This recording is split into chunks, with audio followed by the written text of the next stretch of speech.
finally feel like this is the right life, and I'm on it now. I was a bit off track for a while, here and there, not exactly knowing who I was. Now I think I know.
I've always known things about myself. I've just chosen to not recognize them and act on them. Like, I've always been aware of my faults. I didn't crave to want to feel great because I haven't felt the way I've been feeling recently and feel now in a very long time. Like, I feel whole again.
Social animals that can't live alone, but you can live pretty well by yourself.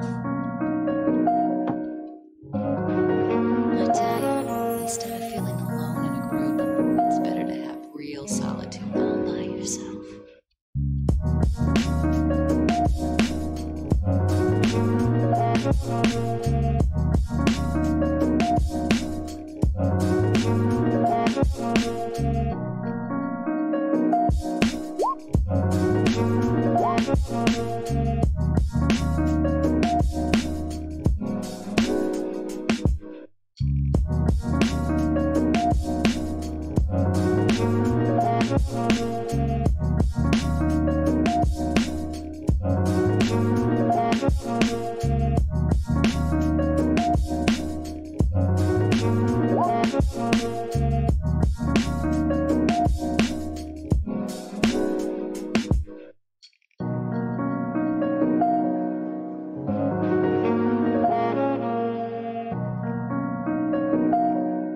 So it doesn't matter if I'm there or not, right?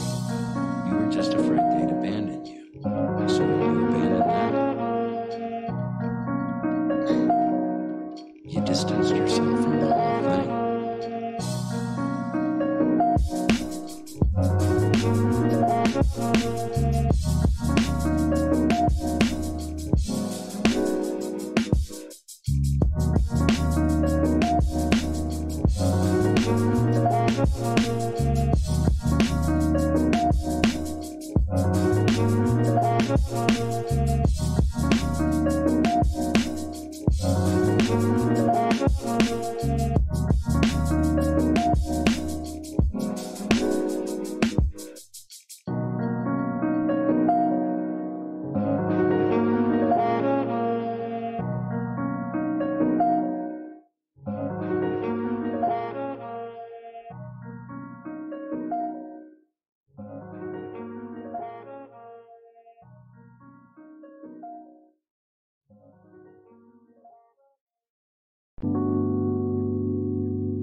All right. This shirt is older than most of you motherfuckers.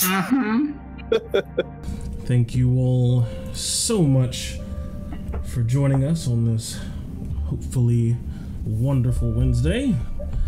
I am Jordan, or the creator and sole operator of Lionhead Gaming, and I am here today with some wonderful friends of mine to play some Dungeons and Dragons and explore a whole new world together, and explore a hopefully wonderful story and share it in the experiences with you all as well. And just want to thank you for being here. Now, if you have been watching some of our other games throughout the week, on Fridays and Sundays, you may see some familiar faces, some familiar avatars, hear some familiar jokes and tones of voice from our cast here, but just very quickly, let us just introduce ourselves to everyone, just in case you're new, happening to see some of our ads out there for this. Just go down the line. Sure. Hi, my name is also Jordan, but I also go by Omen. I go by Tough Boy. I go by Puff. I go by Doman. I have a lot of names, but Omen usually works for me.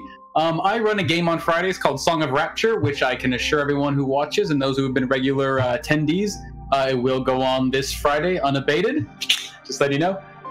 Simple, basic, fantasy style D&D, nothing too fancy, bread and butter, just fun stuff. Really driven by the role play of our players here. It's very entertaining. Been DMing for a while, took a break for a while, came back to it. Yeah, should I tell about who I'm playing tonight, or are we just gonna jump into that later? We'll make our introductions on the road, so to speak. Okay, passing off this guy, that guy. There. Monsieur Peter.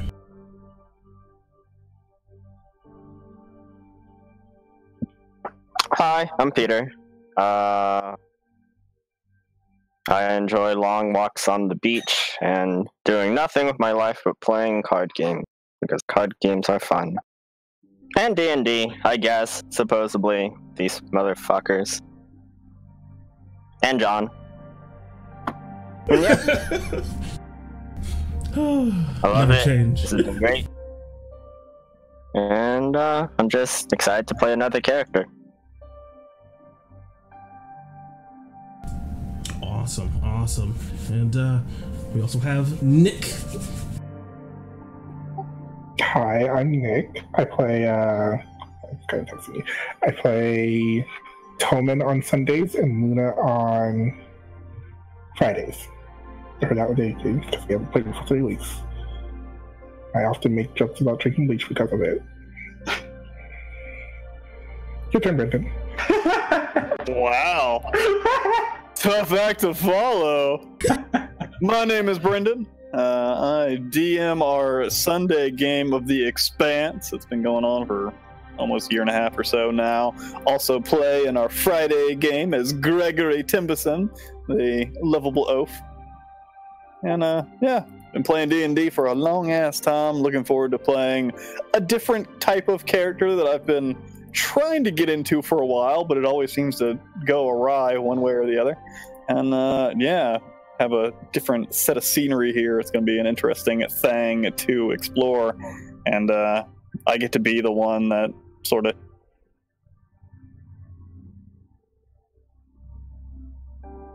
That sort of... He's lost in thought. Oh no, he's dead! Look, the teacup is perfect! We have lost Escher to time itself! Alright, we'll double back to him once we figure out what's going on with him. Looks like you have to reconnect. So, John? I know him. Hi everybody, I'm John. I'm still sicker than sick, but I'm here. I play Lannister, who's a god on Sunday. I play Clara the Thimble on Fridays, A Song in Rapture. I'm excited for Jordan to take on this game. It's going to be a blast, and I promise there will be no pickles in this campaign. Very cool. I take that promise to heart. There was a touch of context to that statement, but you must understand watching this, that means quite a bit. It does.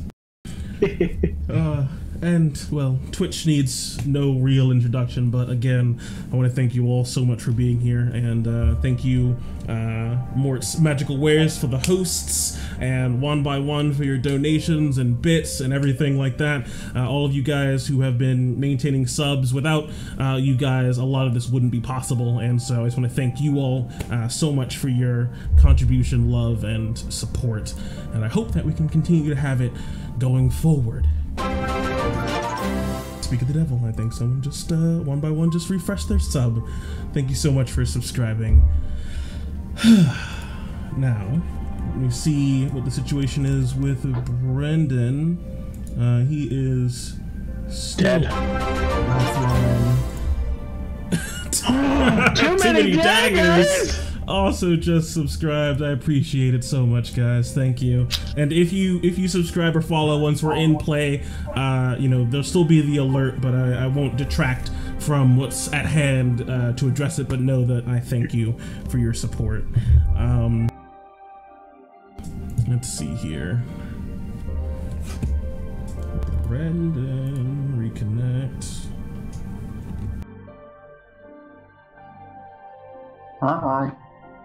Seems he's also off Discord and must be having some internet troubles. Indeed. Andy probably jumped up on his lap and he spilt his chai tea all over his motherboard. There's probably a whole like Mr. Bean situation going on in his apartment. We cannot see it yet, but I think we can accurately report that this is going on. In picture, the cat destroyed the router. Too. Yep. Exactly. Freaking Andy. So in the meantime, in between time, let me tell you a bit about Caelumvale, the world and the city that is our setting and our hopefully wonderful home away from home, where we'll get to explore this adventure together. So the cavern housing Caelumvale is found in an area known as the Besieged Cliffs. It is an 80-mile stretch of coastline towering 500 feet above the waterline. The city covers the cavern inside from top to bottom, with the buildings hanging like stalactites from the ceiling. The city's oceanic history is clearly evident in the number of sailing vessels lining the walls of the caverns to be used as housing. Where a normal city would use brick and mortar, Caelumvale uses wood, rope, and canvas. And near the middle of this wonderful place hangs the Palisade, an immense many-tiered building which houses one of Caelumvale's biggest mysteries. A single column of crystal pierces the cavern, reaching within 75 feet of the ocean's surface and running through the rock and rising hundreds of feet into the air on the plateau above. The true origins of this crystal are unknown, but in place of truth, legends flourish. Whatever the case, the crystal channels the lights of the day to below decks. Some sailors call it the deck light. At night, a great fire at the top of the crystal calls ships to safe port. Those that look for it call it the trade star. Merchant ships sail into Caelumvale and are unloaded at docks around the cavern's edge, or else directly above into warehouses hanging from the ceiling. Cargo makes its way through the city, usually ending up in the Exchange, a trading floor carved into the wall at the back of the cavern. From here, a tunnel called the Maw leads to topside, a series of walls, farms, and fortifications encircling the fields and grazelands that feed the city below. Here, an endless stream of caravans carries goods to and from inland destinations, though the Plummet River exits the jungles and forests to the east and narrows as it approaches the walls of topside. By the time it flows underneath them, it is swift and deep, providing power to a massive mill before disappearing underground. After a short subterranean run, Plummet Falls spills into the southeast end of Caelumvale. The residents employ many water traps, harvesting water from the river so that it never reaches the seas below unless it flows through a drain first. Lastly, Caelumvale has grown into a large and important location for two reasons.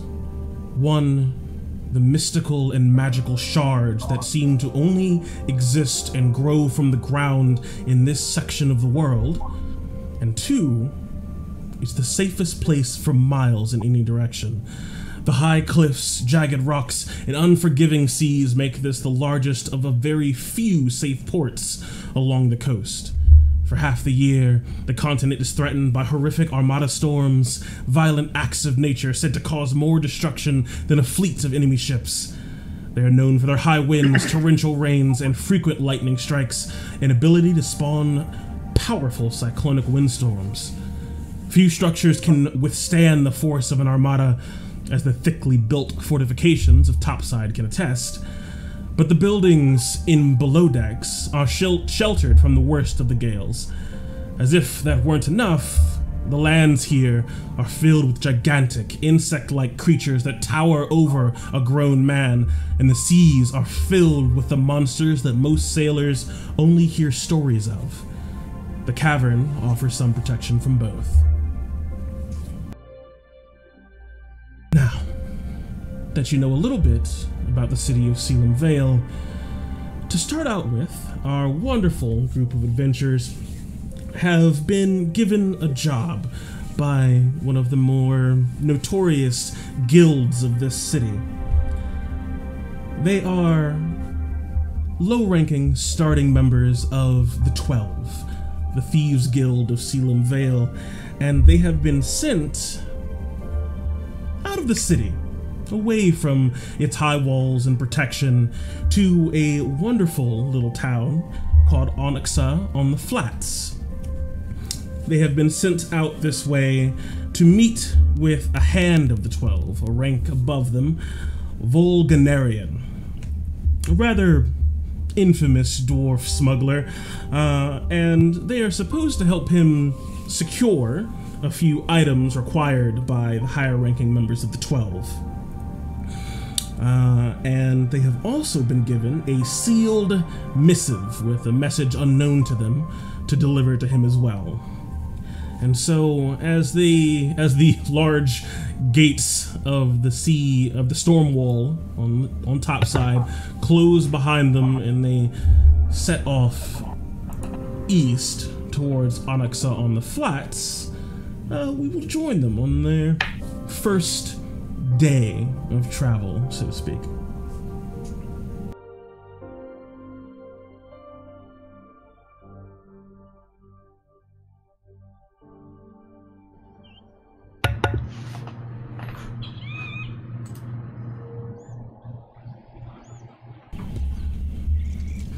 The sounds of nature and early daylight abound outside of Topside, as I will take you over now to see what it is you are leaving. Our first map.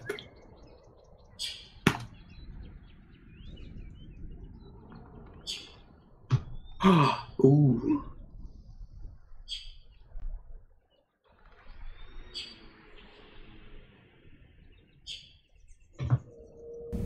And so you are venturing from the city through Topside, leaving out into the wilds.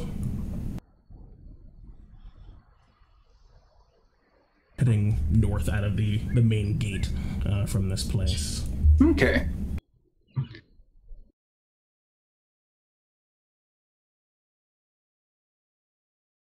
the heck's my arrow? Now, you can see up ahead of you is a very obviously well-traveled road. You can see merchants coming back towards the city gates now, and what looks like a rather large signpost about 30 feet in front of you. And just checking, who has the missive you received from Virgil Gotugan, the man who has given you this job? I'll have it.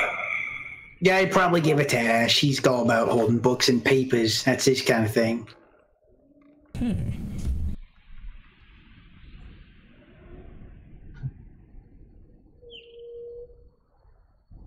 keep it on me. Keep it in the map school case. And you keep that far away from me. Hello. Ooh, we got Brendan returned. Sort of, kind of, but not really. Oh God. Oh jeez. The internet is How's not that turning- wall raid going? Oh, power surge knocked out your internet. Okay. Yeah.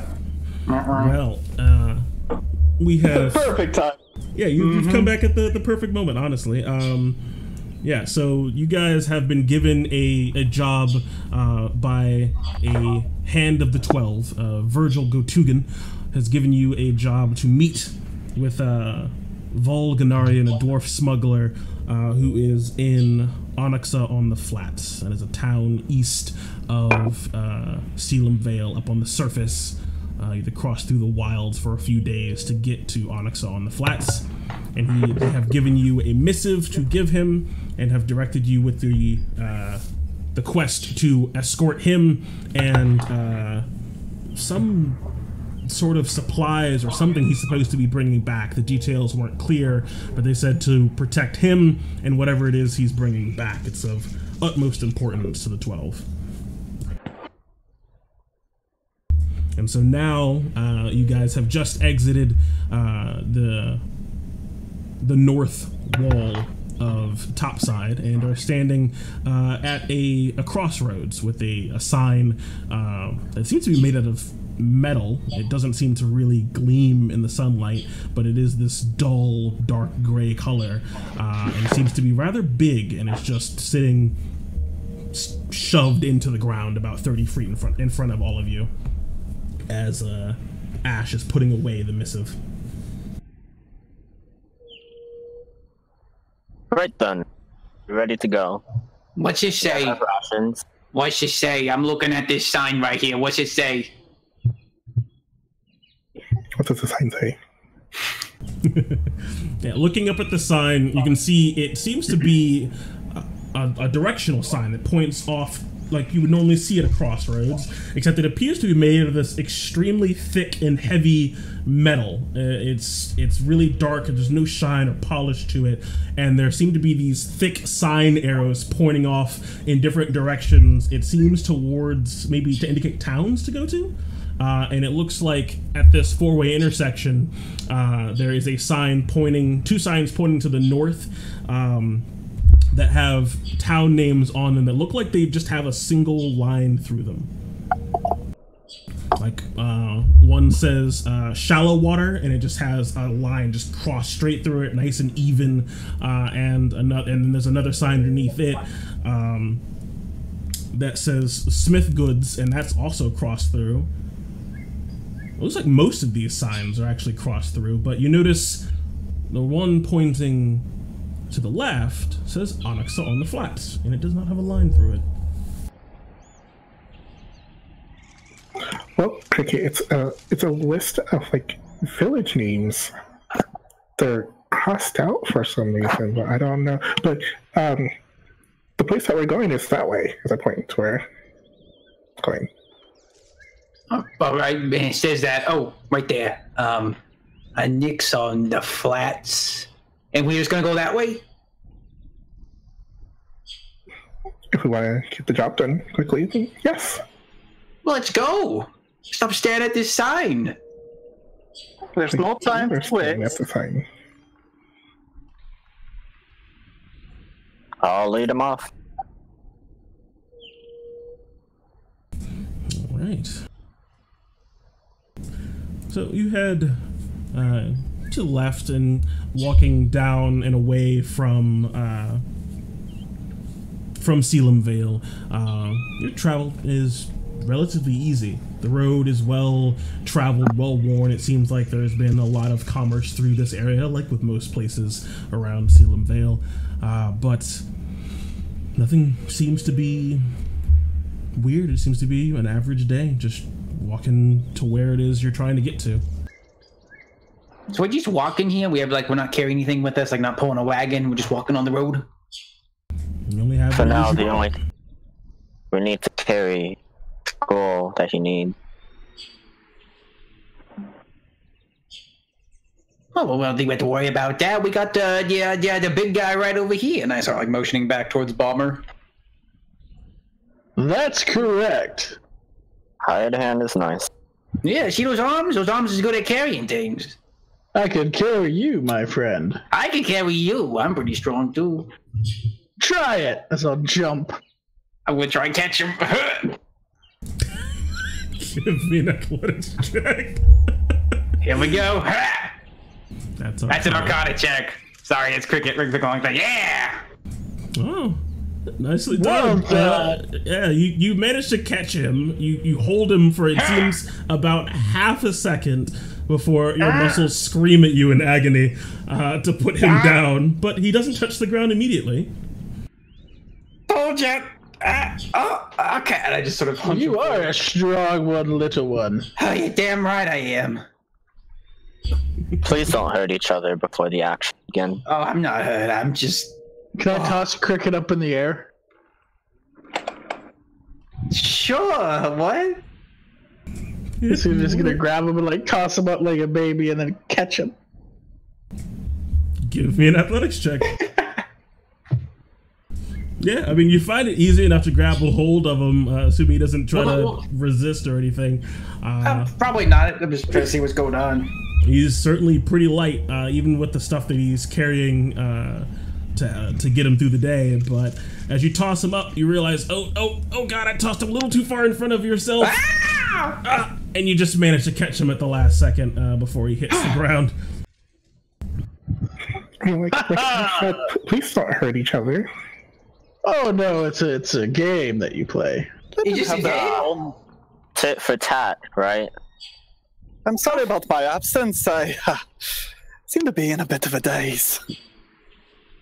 I thought you were just like lost in thought. Yeah. You know, I get lost in thought a lot too, only it takes a long time to get out of it. It's why I don't do much of the thinking anymore. It's like the lights just flickered in my mind for a little bit, but I'm fine now. Yeah, knock up. We're gonna need all the attention we're gonna get. Understood. As I'll bring us on over to a little theater of the mindy kind of place, so we can just go ahead and put our wonderful tokens down and take a look at our cast of characters here. Oh, I didn't get to see the Super City map. No. I missed it all. We'll get to see it. Don't you worry. Oh, look at us. Oh, look, we're just a bunch of peas in our pod. I apologize about that. I don't know what the hell is going on. Oh, God. I didn't even do anything. I just had to sit here and wait for like 5 minutes before the internet turned back on. I got huge.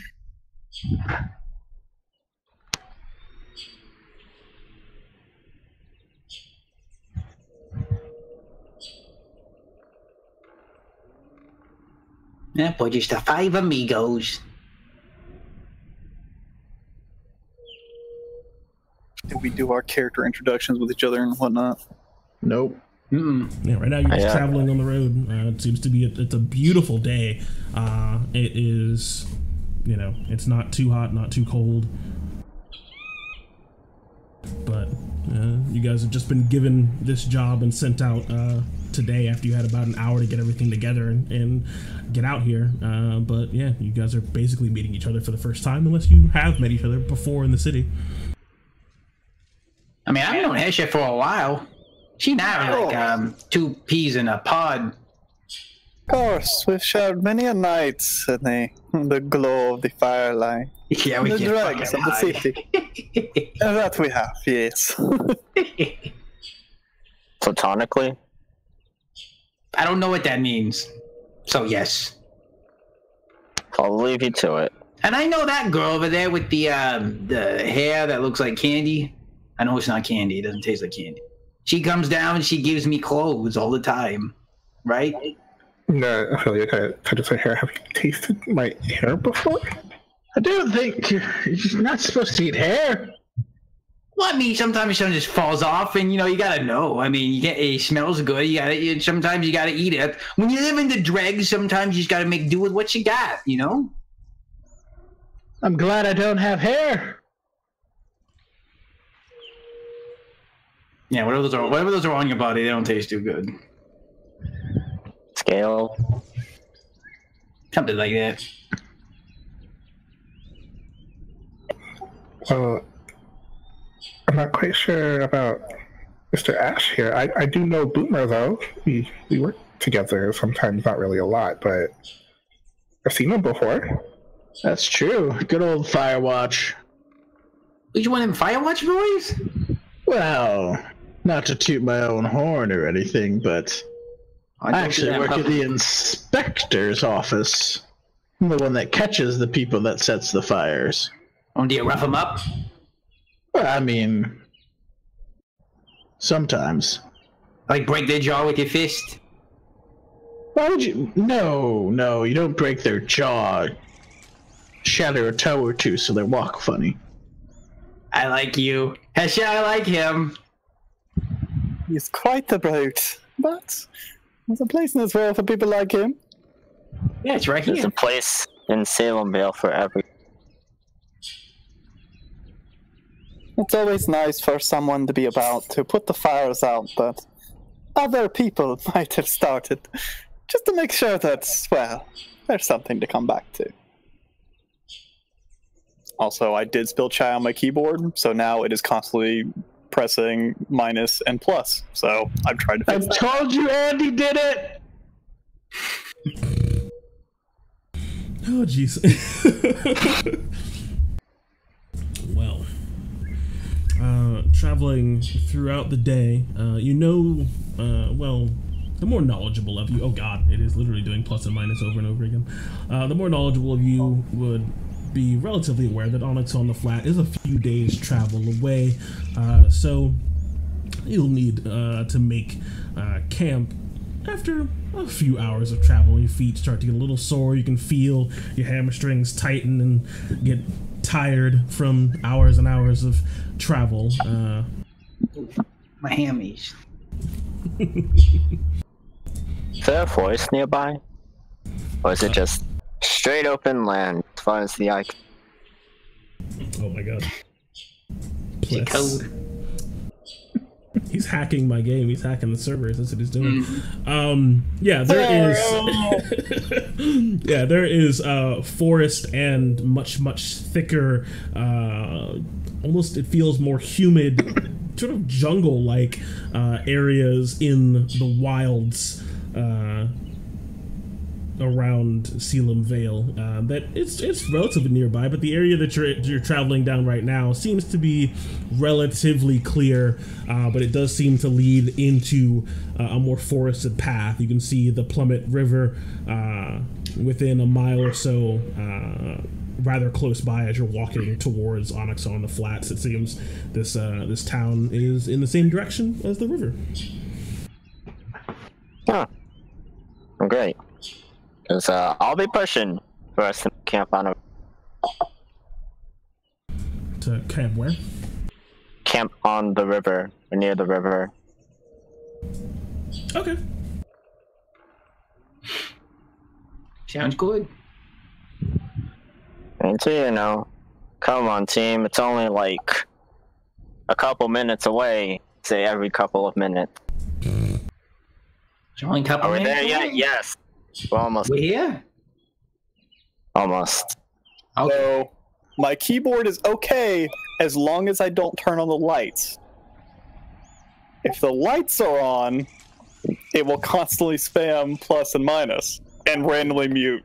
Interesting. So you need to just type in the darkness. So I'll just play without the lights on, and hopefully it dries out and it will function later on.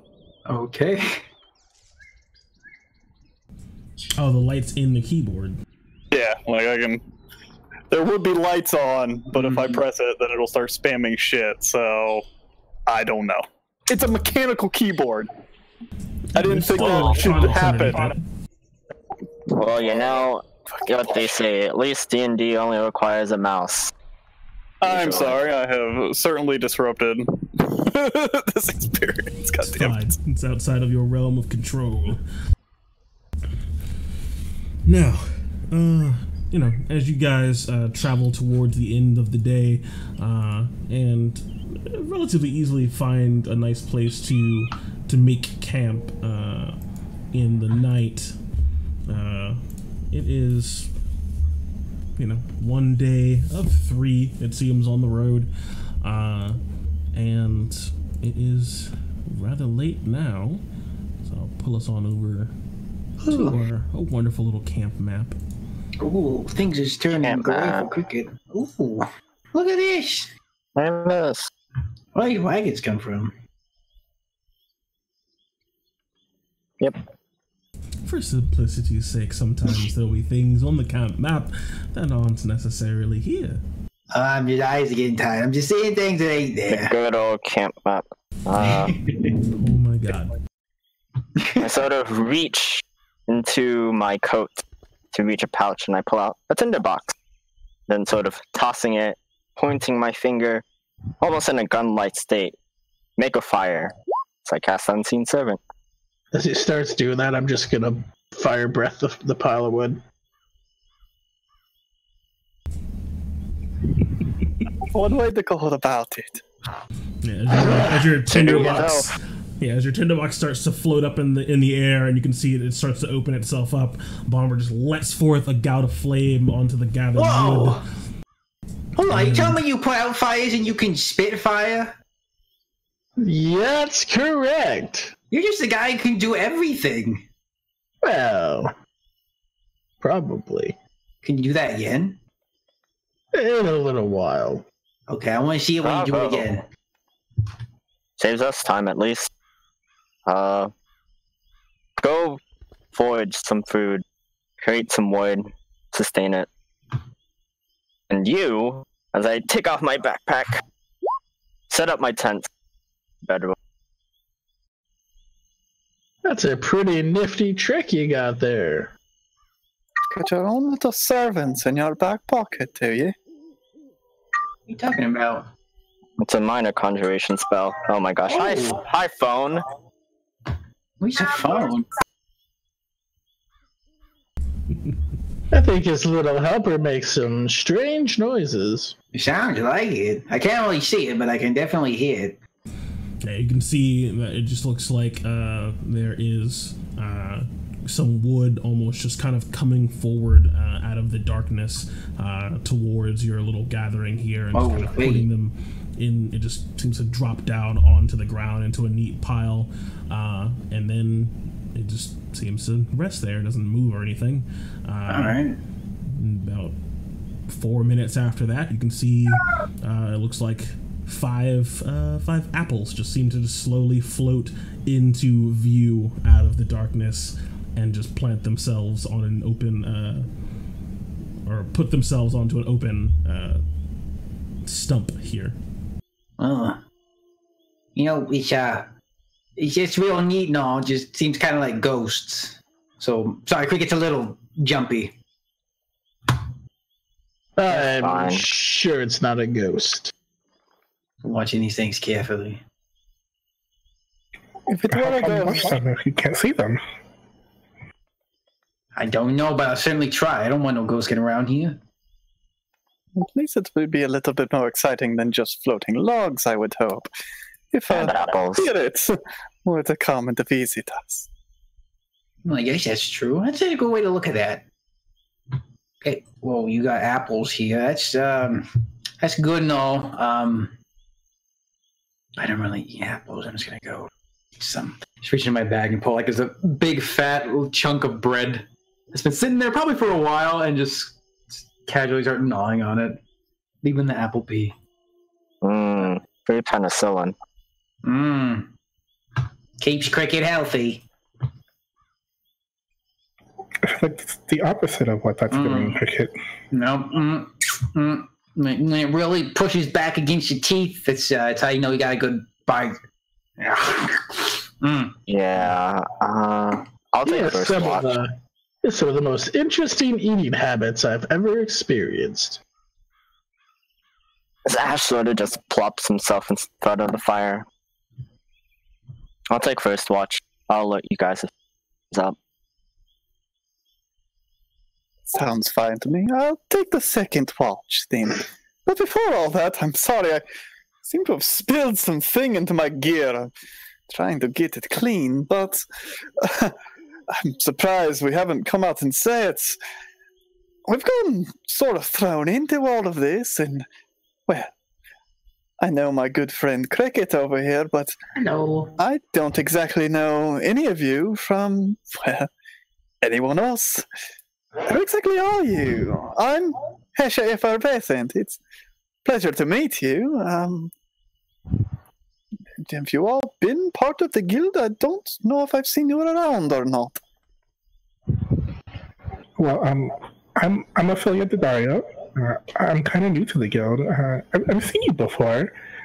I volunteer in the drugs a lot, doing some kitchen stuff and handing out clothes that I make. Ah, yes, the caregiver of sorts. I recognize your hair. It's a beautiful thing. Thank you. A lot of people recognize me by my hair. Well, my name's Balmer. Usually you'll see me in the guild. A little bit more of a red pigment. Don't like to go around my normal scales in town. Gotta keep up appearances and all. Usually what I do for the guild is steal from the nobles here and there, accidental fire damage, if you know what I mean. Greedy bastards. I do.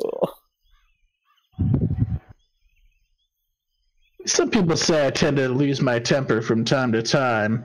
I just happen to think it pretty funny when it happens. Well, I like this guy. what is life if you don't have a little fire in your belly? Ash just closes his eyes and puts the fingers on his bridge after hearing that. Oh, fire in your belly. Gotcha. There you are. What about you, young sir? What are you getting into all of this nonsense for?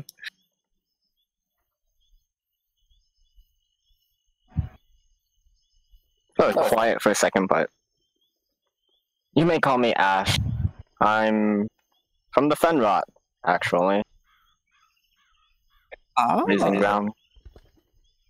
It's a nice place once you get over the stench of. So you're one of these folks that seems to like to play with the dead, yes? That's gross.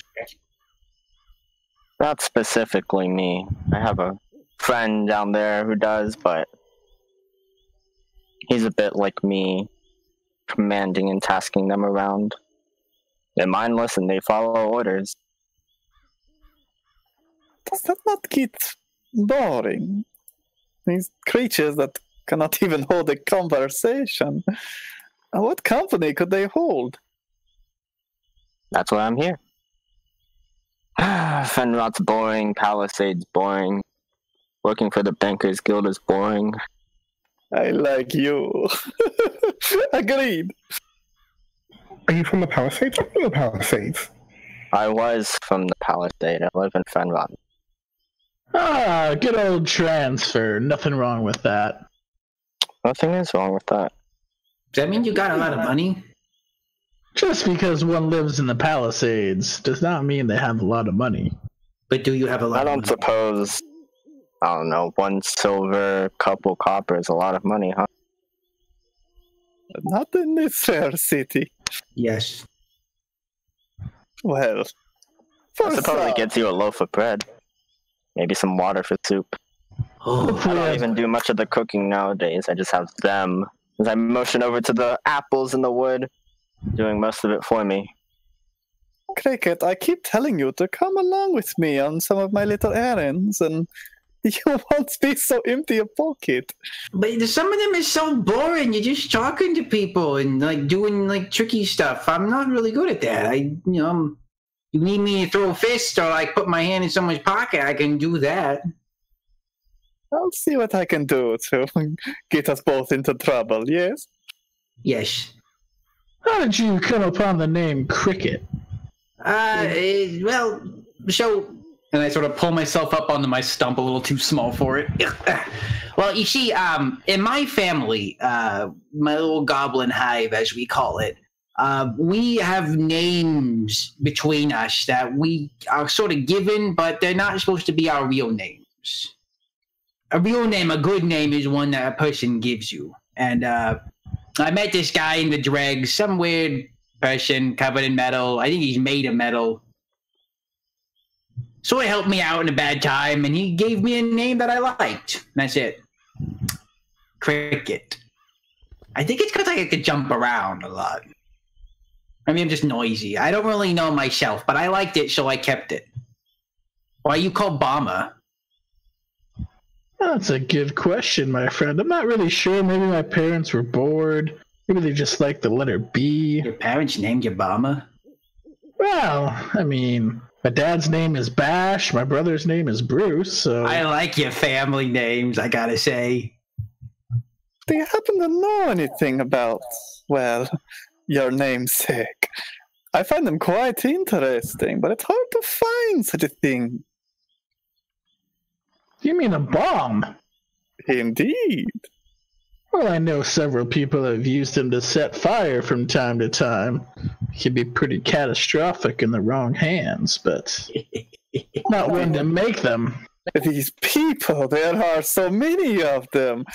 Who would they be? I mean, I don't need to look for them, but who are these people? I don't know. I haven't had any of those fires come across my desk yet. Oh, just rumors that I've heard from other inspectors. That is a shame.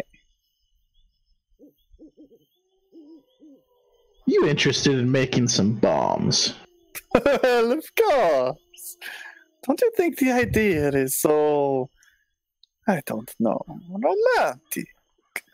A thing that exists for only a certain purpose, and once it is done, it is gone. Nothing to be seen again. I think it is a wonderful thing, no? Well, I mean, you definitely see the aftermath of it. Yes, you do. You're beautiful. Well, a lot of people could get hurt with bombs. Well, that's the point. I mean, you don't want to just hurt random people to hurt random people. Then you'd be no good. You'd be just like one of those nobles. If you're gonna hurt somebody, you gotta hurt somebody for a good reason. Yeah, like when they give you that funny look and they call you like a name like vermin or rodent, you just, like that. Well, they just happen to be in the wrong place at the wrong time. Yes, whenever that is. But usually I just feel when they give you that look. Give me a bomb. I'm sorry, I'm a bit curious.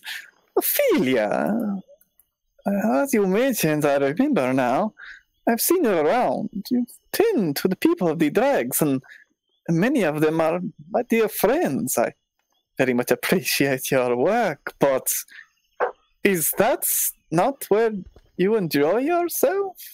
Have you done that under arrest or something? I don't know why you would find yourself in our company, of all places.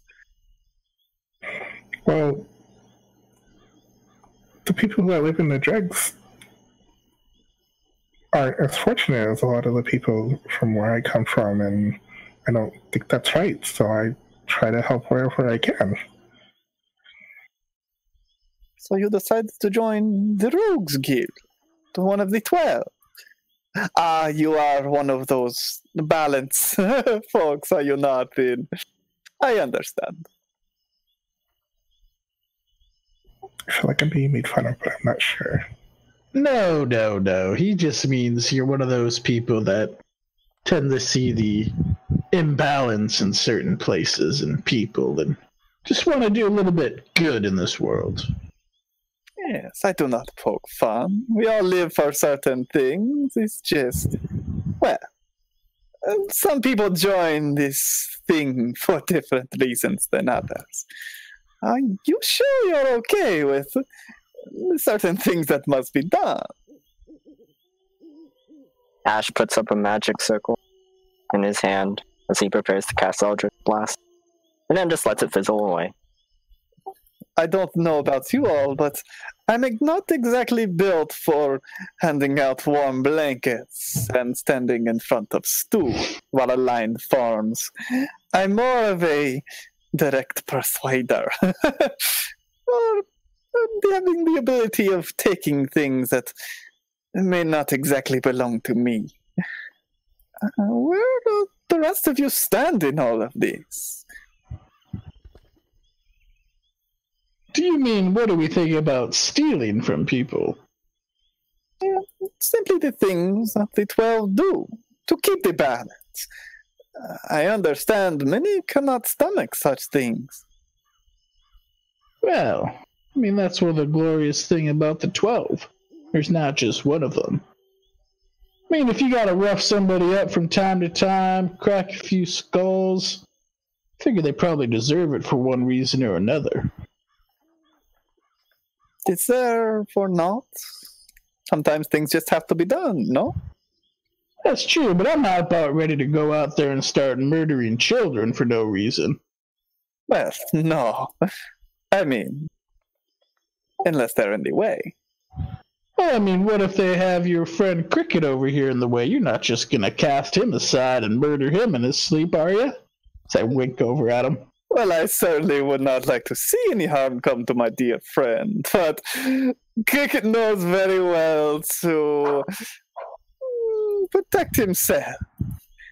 It is always good to have an eye for yourself. Oh, yes. Not depending on others. One of those good old driven gals. I get you. Do whatever it takes to get to the top. I simply believe that if you are so concerned about others, you end up not living for yourself anymore. And what living is that? Well, I mean, You're so smart. just because you give to others doesn't mean you can't line the pockets in the process. Of course. I don't want it to sound like I'm some crazy killer out in the streets. I just, well, when it comes down to it, and the bolts start to fly, well, it's better them fall to the ground than me. Well, that sounds like a true old dread person if I ever heard one. Gotta keep your head on a swivel down in a place like that. I respect that. Indeed. And we drag boys, we gotta always watch out for ourselves and each other.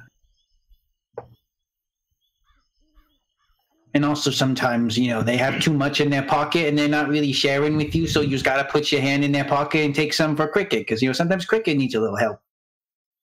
Yeah, need some new bread as well. I don't know exactly what we're going to be getting ourselves into, but, this place is not as safe as we would like. I am good with the bow, and I have a bit of magic at my disposal. As I pull out a long bolt and hold it in front of myself, as it seems like the end starts to spark with purple energy, it starts to glow, and it looks like almost a purplish flame starts to form over the head. Although I am still experimenting with this whole thing. What about you?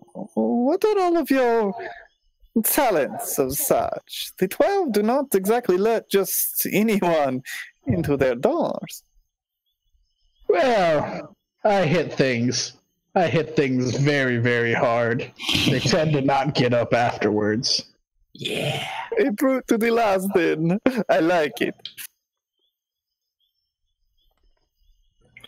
Well, and she picks up her shield and kind of shows the emblem on the front. I've been blessed with power from, I don't know how much you know about the gods, but Pelor, he allows me to use some magic. I'm also pretty okay at close combat. I don't normally use my mace, but I'm good at defending myself. And I'm also good at healing. I follow me Bahamut from time to time when I see fit. So I get you. We have a woman of the cloth with us. Very interesting. I'm glad to know that you are used to more things than just one blanket. I want to see someone with that club. That looks like a good club there. I don't have a lot of things. I don't have a lot of money. I don't have an armor or a shield or a weapon but I know how to get you real good in the jaw. I can just get a good haymaker and crack in you. Usually people go down after that. Everyone seems to have jaws made out of glass these days. Everyone's just a wuss. Well, we might have to spar sometime, Cricket. See if you can knock me to the ground. Oh, I knock you to the fucking ground, big guy. I would not underestimate him, Bowman. I've seen him take down men twice his size. And no time at all. What about you, Ash? Same thing as Hesha. A little bit. I suppose I encompass the amalgam of all four of you. What does that mean? I am the lesser of all of you. Put together into one. I follow Ayun, practitioner of magic, but I have blood on my hands. Like talking in riddles? Most of you. Blood on our hands. Hesha, can you translate? I'm not really getting anything this guy's saying. He has a bit of talents, all of us. He is a bit of a fighter and one with magic. And it seems like he is known to be able to kill. Oh. He's a useful talent, my friend. I'm glad to know that you will not be squeamish when the time comes. For I truly do hope the time will come. I'm not exactly out here to pick daisies. I've seen one. As I sort of halfway give a look over at Ophelia. Are there any daisies nearby? Yeah, you take a quick look around, and you notice, oh yeah, there just seem to be a few daisies just around your stump. You look at the other stumps and you realize there aren't any around anyone else's stump, but there just seem to be some white and slightly yellow daisies that just are around you. I pick one of the white ones and put it in my hair. There. Daisy picking has been put out of the way. That job is done. Hopefully we will get to something more exciting later on.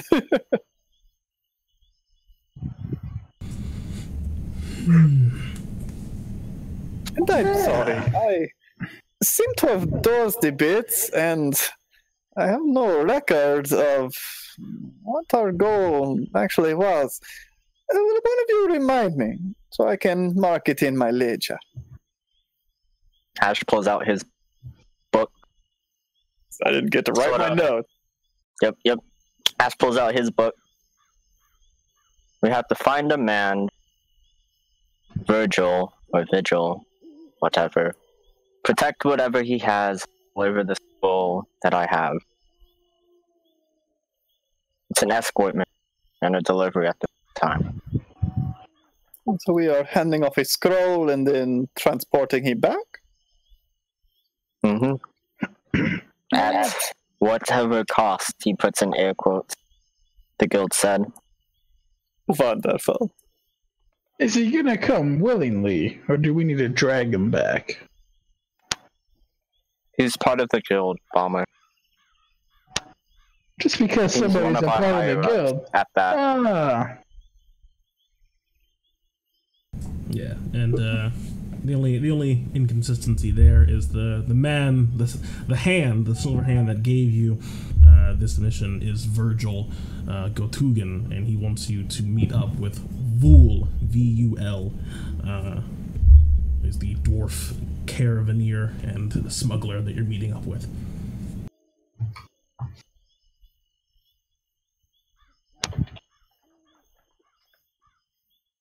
Said Vul? Vul. Vul. No R. What was his last name? Like Ganarian? Ganarian. G-A-N-A-R-I-O-N. Looking up at the skies. Where in the world are we? We're on our way over to the city of, what was it called again? Something about the Ashland? Or... Anixia on the Flats? Yeah. About it in the dregs. That's all I know about it. Yeah, Oxna on the Flats. Oxna on the flats. Oxna. You know this song, Cricket. I don't sing. You don't sing. Nope. Do you dance? Yes. Well, that's good at least. And taking it by our surroundings, it looks like we are topsides, or am I mistaken? That was one hell of a nap. Yeah, you're about. I was very much out of it. I am sorry. How much of that stuff did you? We're out of the city, Hesha. Well, there was an early morning rendezvous with a couple people. I tried to invite you, Cricket, but I couldn't find you. I'm sorry. I was eating garbage. You always told me eating garbage. You should have seen the fire. So, although it was morning, so the light was starting to shine. I'm sorry, so where are we?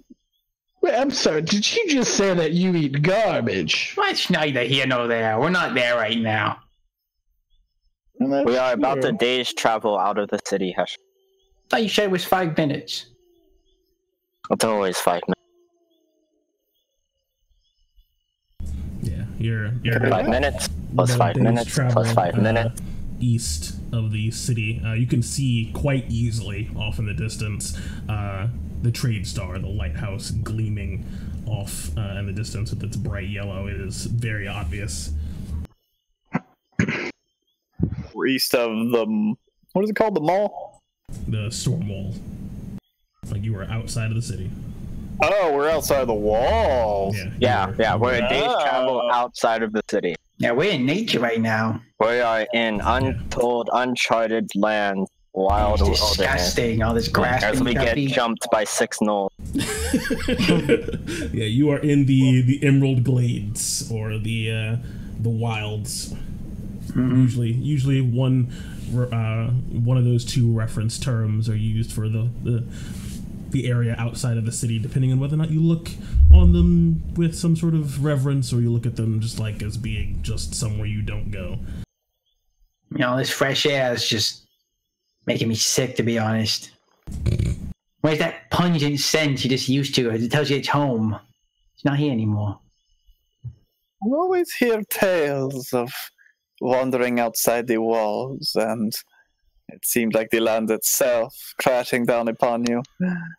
I cannot wait.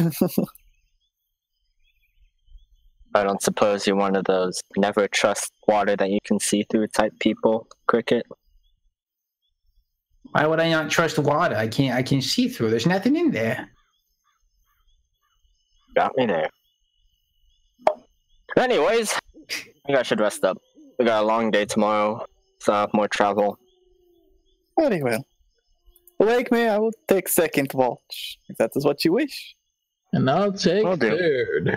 I'll take the last one. I'll wake y'all up. Not to be, discriminated at all, Ophelia. Is there a watch that you wanted to take, or just get some extra shut-eye? I guess I could take any watch. Did anybody you want me to take a watch with them? Oh, more than 5. Why don't you hang out with Hesha? You can take second watch with her. It seems like you two have a lot in common.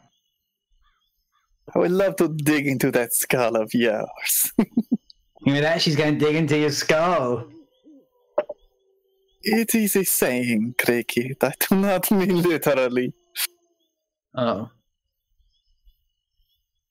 Okay, I'll take second watch too then. Lovely. So just grab Cricket from behind. You know, Cricket, sometimes I snore. You snore? Sometimes when I snore, fire comes out, so be ready to jump. All right. Go over here and I set up my tent.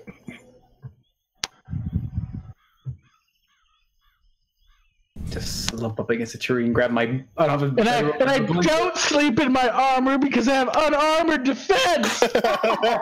Also, when you're sleeping, you don't gain the benefits of unarmored defense. When you're incapacitated. Golly. Your scales turn soft. Mm-hmm. No, I mean he has unarmored defense, but I think he also has natural armor, so it doesn't really matter. I do have natural. I'm using my natural armor. It's better than unarmored defense. Oh golly! Is it really? Wow.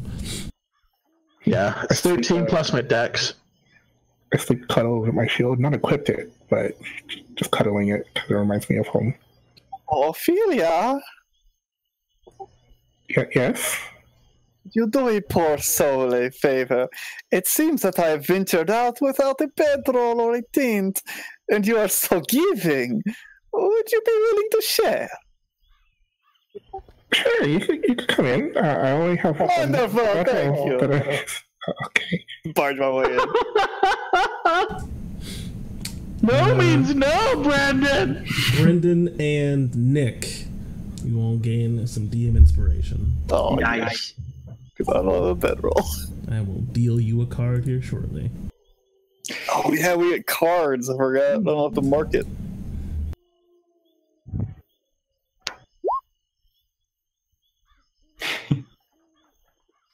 No.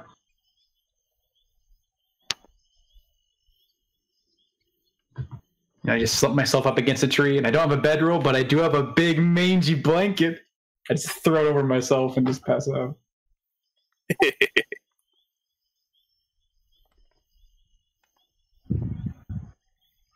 And just check your card to make sure it isn't a play immediately. I just click it to look at it. Yeah, just click it to look You at just it. click it.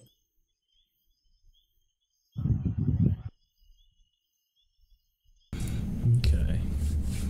So Ash, taking first watch, make sure to do the wonderful little sideways trick that we started so long ago to indicate that you're sleeping. Ash, taking first watch. God damn it, the little mask, really. Yeah, My sleeping man. seems to be pretty quiet. It's made of garbage. God damn it. You just sleep with a plastic bag over your head, of course. Yes. I need to make sure that I face Cricket in case I, snore fire breath. Of course. Everything seems to be rather quiet. Nothing seems to be amiss. The fire crackles softly, and your watch seems to be going by so far quite nicely.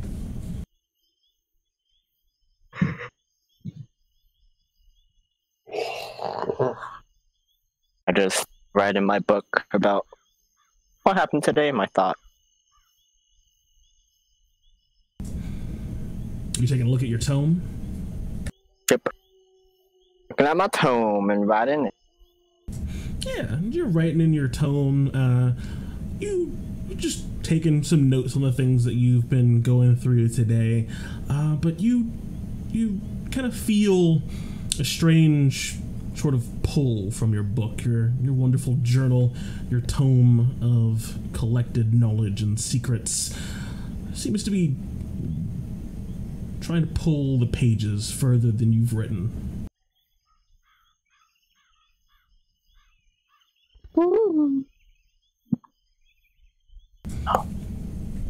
can see as you, I assume, answer this sort of feeling.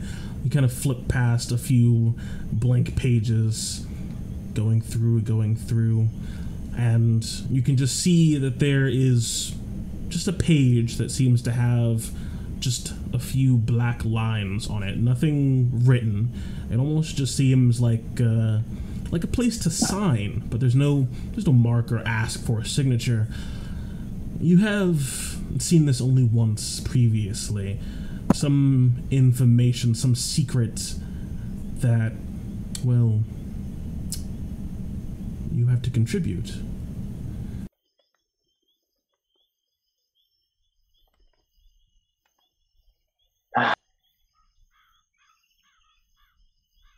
As always, I'll take the quill of my pen and prick my finger. Sort of let it mingle in the blood, painting the quill in it. Just sign my name.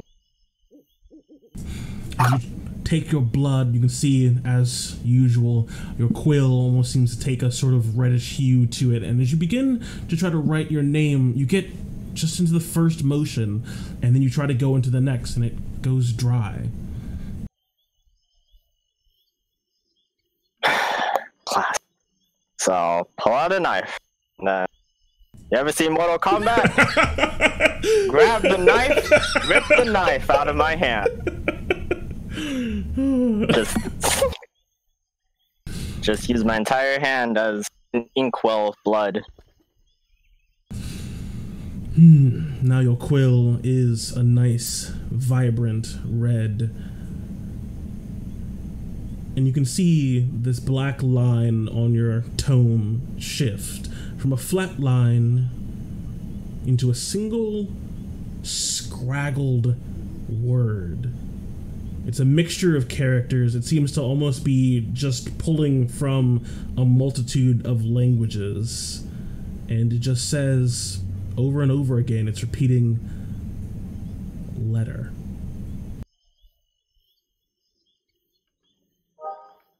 Letter.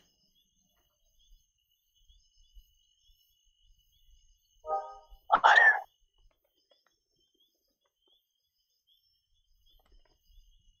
Perhaps the one you're holding on to. Sits in uncomfortable silence for a second, just blood hand in one and quill in the other. Twirling the quill around. Fine. So I'll put the quill into my blood hand as if I was putting the quill into a well of ink. So I'll snap my fingers and ask for my bag again. One of the servants. Okay.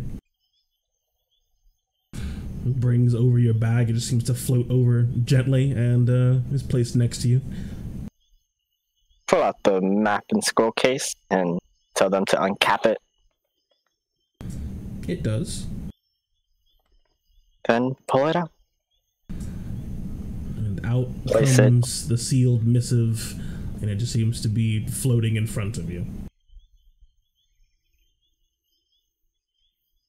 Take it, and it's sealed with wax, right? Rolled up, sealed with wax? Yeah.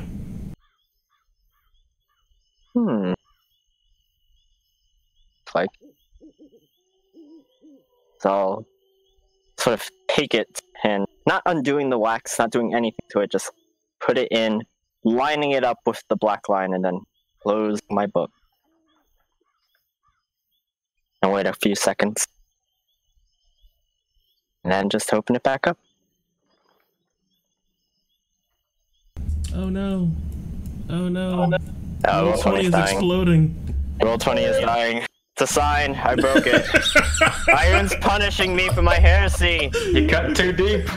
It was too deep. Oh boy. Sorry, benevolent God. Forgive me.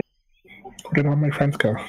Yeah, everyone's cameras went away. The Roll 20 is giving us some issues now, guys. Sorry about that. Well, but we My God, should it's a forgiving I God. still see Twitch camera. There's a Brendan. Everyone's coming back. You'll never take us alive! We're reloading in. We're reloading in. Everything should be all right. Gosh. Leave my popsicles alone, roll 20. I loaded into the expanse. What the fuck? What? Oh yeah.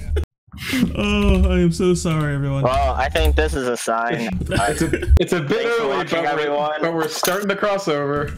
We're starting to I mean, you know. And then you see in the distance walking towards you a whole game. Oh my God!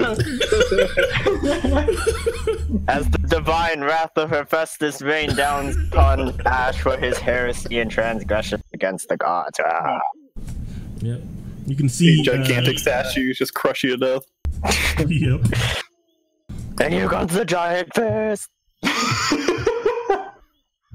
Jeez. All right. Patrick, I think no. everything's stapled back out now. Yeah. So you go ahead and seal that closing the book onto the sealed missive, and you can feel just an ever so slight vibration or shift from your tome for just a few seconds, and then it stops. You know that you have done what you need to do, in one way or another. You take Not out... so gingerly this time. Open the book. As if I'm just opening up another book. Familiar pages. Parchment. Old book smell. And you can see where you slotted in this sealed missive. The missive seems completely unchanged. It doesn't look like it's been smushed or crushed between between the thick pages of a journal or a book. It seems just as good as you pulled it out of the map case. And you can see, just for a moment, it looks like some words on the pages of your journal, but they are unintelligible to you and quite quickly disappear. Throw the skull in the air, good measure. Shit. Put it back in the skull case. Belong. Alright. And finish what I started.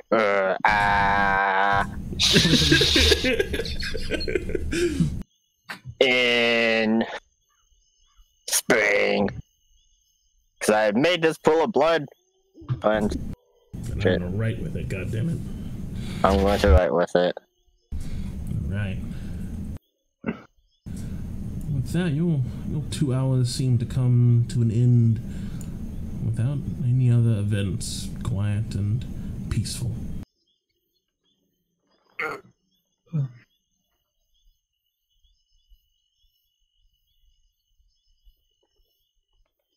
Yep. I'll sort of try my best to wash off the blood, my water skin and whatnot. Just a little bit, rub it off. And walk over to Cricket. Nudge, nudge. Your watch. Oh boy. Oh boy. Gone. They're gone.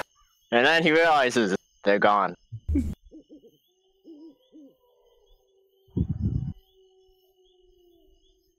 I use my foot to gingerly nudge him. Nudge, nudge, nudge. Why are you waking me up? Take a half-eaten apple in his hand as he's sleeping next to it. Cricket, I need to ask.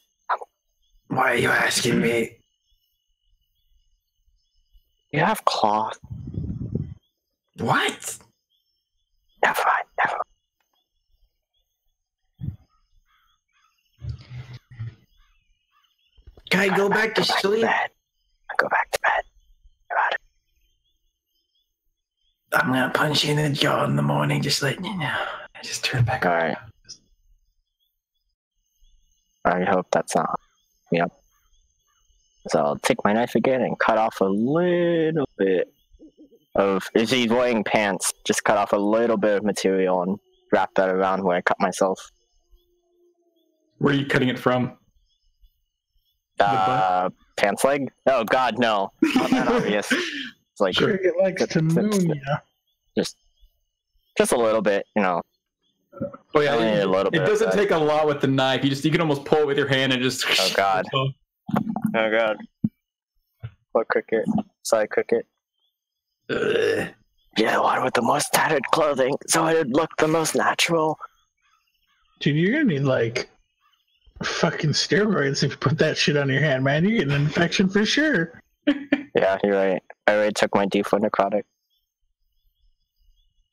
I was, I attempt to crudely bandage myself with Cricket's unknowing contribution. As I'll go over to Hesha. Really corrupt. Are you in the game? Am I not in the game? I don't see you. Yeah, I don't see you.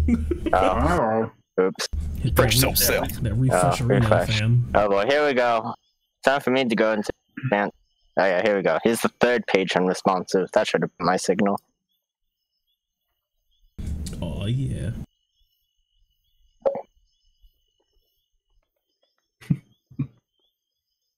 As Yeah. Spring goes over to wake up No, I listen. I listen first to make sure that they're really asleep. You know, it'd be rude of me. Yep. Just making sure, you know. You look in the tent and Ash see, doesn't judge. Hasha and Ophelia. There's only one bedroll, and they're kind of like splitting it. How are you guys splitting it? I'm just spread eagle, just as much room as I can take up in the tent. That's what I'm doing. So who's the big spoon? Who's the little spoon? His eyes are also wide open. I got one arm just like across her face. And try to sleep with a dog in the bed, just kicking you every once in a while. Yeah, if Ophelia is like sort of wide open, I feel like, yeah, I'll smack my lips a bit. Yeah, it's your watch. There's no response, as you can tell that Ophelia is still asleep. With her eyes open? Gosh. I kicked her. Oh, God. Man, and Ash was supposed to be a creep. Okay. Ash is going to pretend like that. Use his foot and nudge someone's foot. He doesn't care who. Wake. It's your watch. And he'll just keep repeating that ritual, you know. Nudge their foot. It's your watch. Nudge their foot. It's your watch. Oh, what the... Ash, are you kicking me? No, I'm nudging. There's a difference. I'm taking my foot and I'm just shaking. That was nice. I'm up. You could just say something. Thank you. I'm coming. I'm there. Ophelia! Yeah, you have fun with that. Ophelia! Don't look at her face. Unnerving, even for me. Squish her cheeks together. Ophelia! Her eyes pink a little bit. What are you doing? There's a fire! You must run! I get up and grab my shield. I don't have time for my armor. I run out and guess I push Ashen out of the way and look around for the fire. This is going to be fun. I'm just gonna walk out just in like, I'm barely clothed. I just have like a shirt on and underwear with my crossbow slung over my shoulder. Thank you, Ash. Take it from here. I'll leave you to it. I retreat to my own tent. Just look at Asha. She walks by, my eyes squinted. What? There was a fire. Look, it's right here. I go back into the tent and put my chain shirt on before going out. Oh, don't be like that.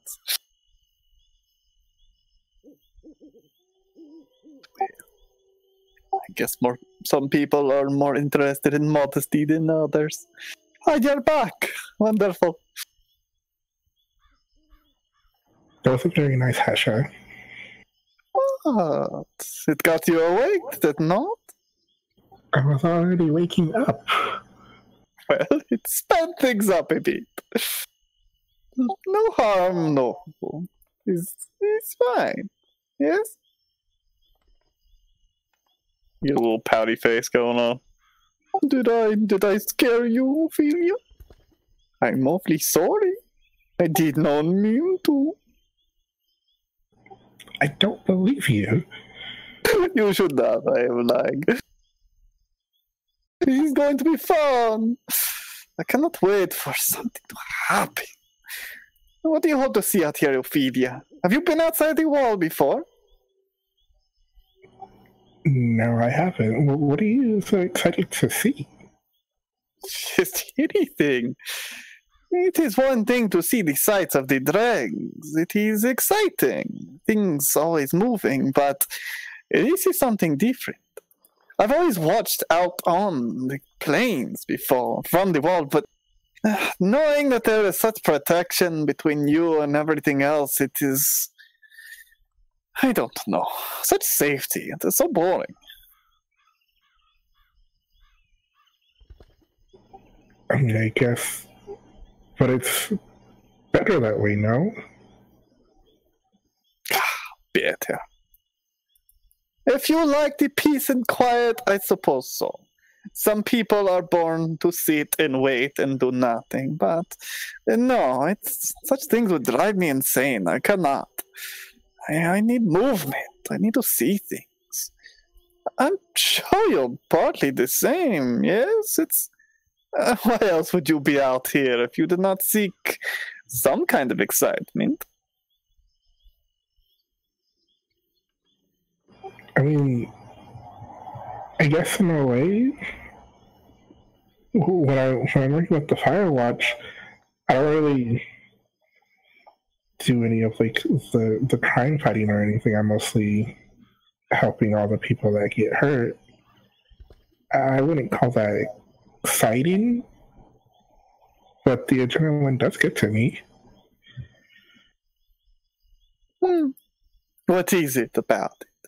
Is it the sight of the blood? People screaming in pain? The thought of people dying at your hands? What gets your blood bubbling, Ophelia? It is certainly exciting, the thought of so many lives at your hands. I can understand that. That is disturbing, Hesha. Stop that. Oh, come on now. I'm only being honest. People certainly are drawn to, well, the macabre of sorts. You have to understand that, yes? Blood and violence and sex. These are the things that excite, not stitching old wounds and handing out blankets. Change the subject. How did you beat Cricket? Fine. I don't mean to make you uncomfortable. Cricket is, well, we met in the drags. I'm not exactly from there. I'm actually from Topside. But I've been there about a year or so, down in the dregs. And he was one of the poor lost souls that I don't exactly want to say that I helped, but we took a shine to each other. You know, as he said, people need to watch out for each other in one way or another down there. It is hard to get on by yourself. We have a bit of a group that meets and just enjoys ourselves. All somewhat different walks of life, and cricket is one of those different walks.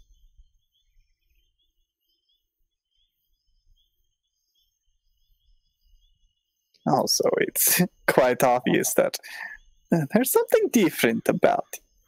There are plenty of goblins about, the things that, you know, are satisfied with their station. But I do not think cricket is the same. What do you mean? Well, like I put to you, I do not think that he is here unless he sought some kind of excitement. People that are brought to this, well, we're not exactly doing our day job any longer. There are no warm blankets for you to hand out here, Ophelia. You don't know that, as I hide the warm blankets in my backpack. I do not. Possibly we will find a haven of those that would do anything for a warm blanket and would give up their souls for such things. Although I somewhat doubt it.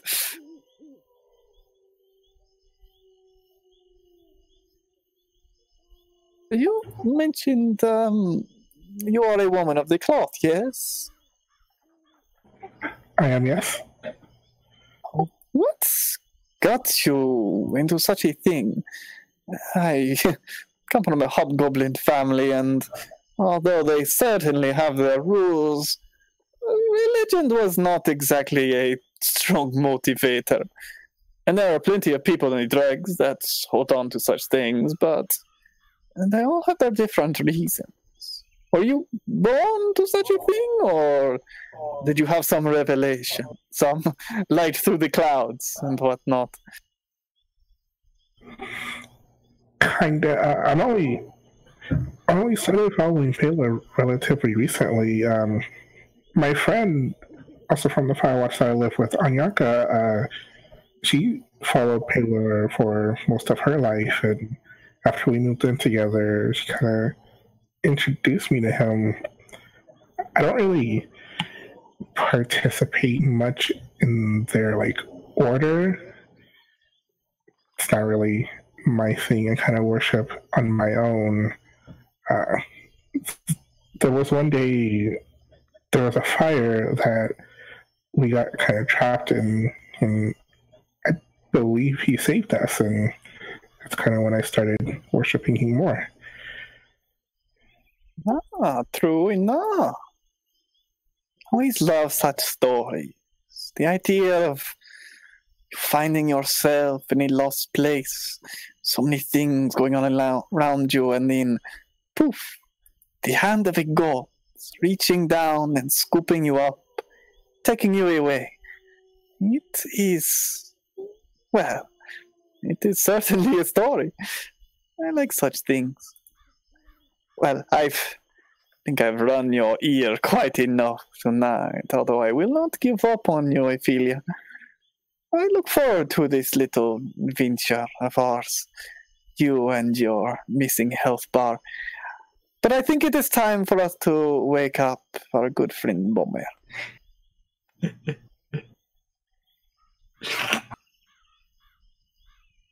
Ah, there it is. God damn it. Unless you have a question for me, my dear friend Ophelia. No, I think you're right. I think it's time to wake up Bomber. Wonderful. Oh, Bomber. Bomber. Good morning, Hesha. You are a sprightly riser. I like it. I think Ophelia and I have done our time. We will leave it to you, yes? Sounds like a plan. Certainly let me know if anything exciting happens. Or rush to the tent and just fucking collapse right in the middle of the tent. What a strange lady. I use my shield to kind of scoop her over to the side. What? And I sit down on my bedroll. I take my chain shirt off, but I still cuddle with my shield. I'm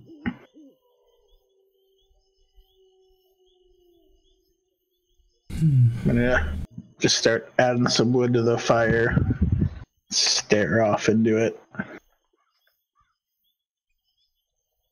Begin to chuckle a little bit.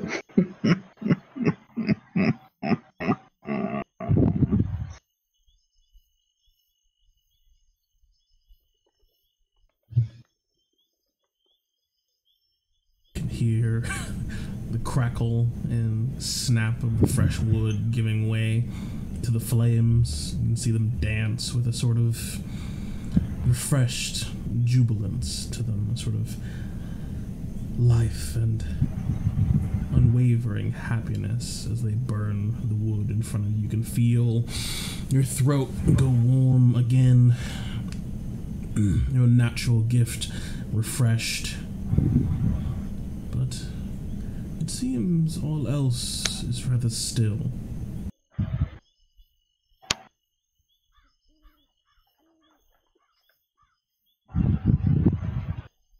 Well, this is boring.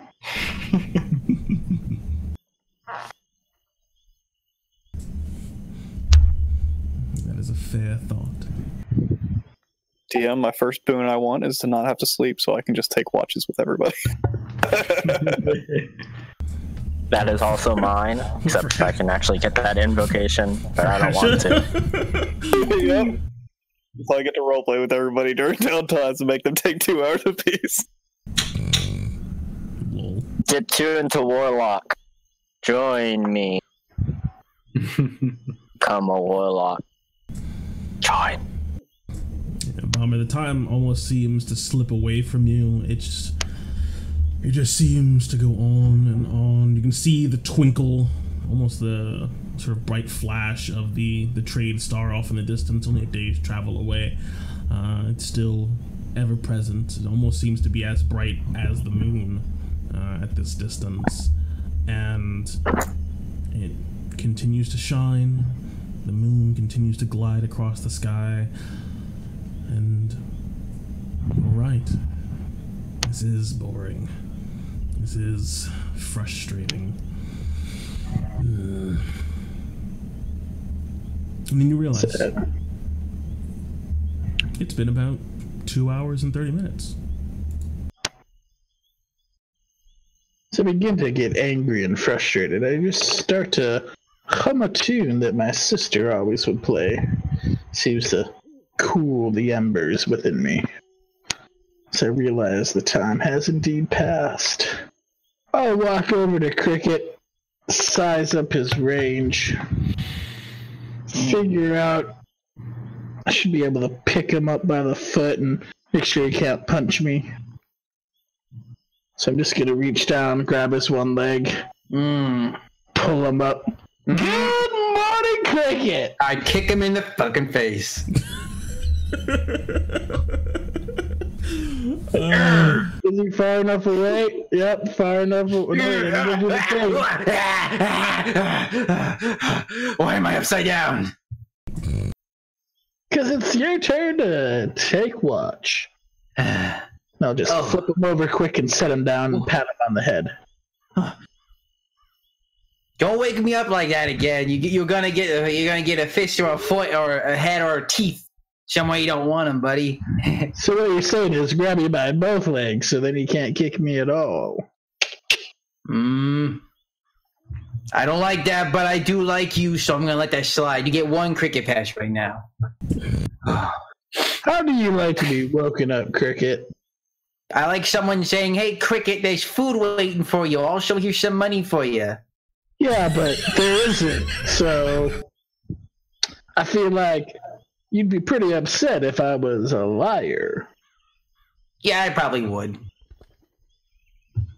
Maybe I'll just say, "Hey, Cricket, there's no food for you and no money waiting for you."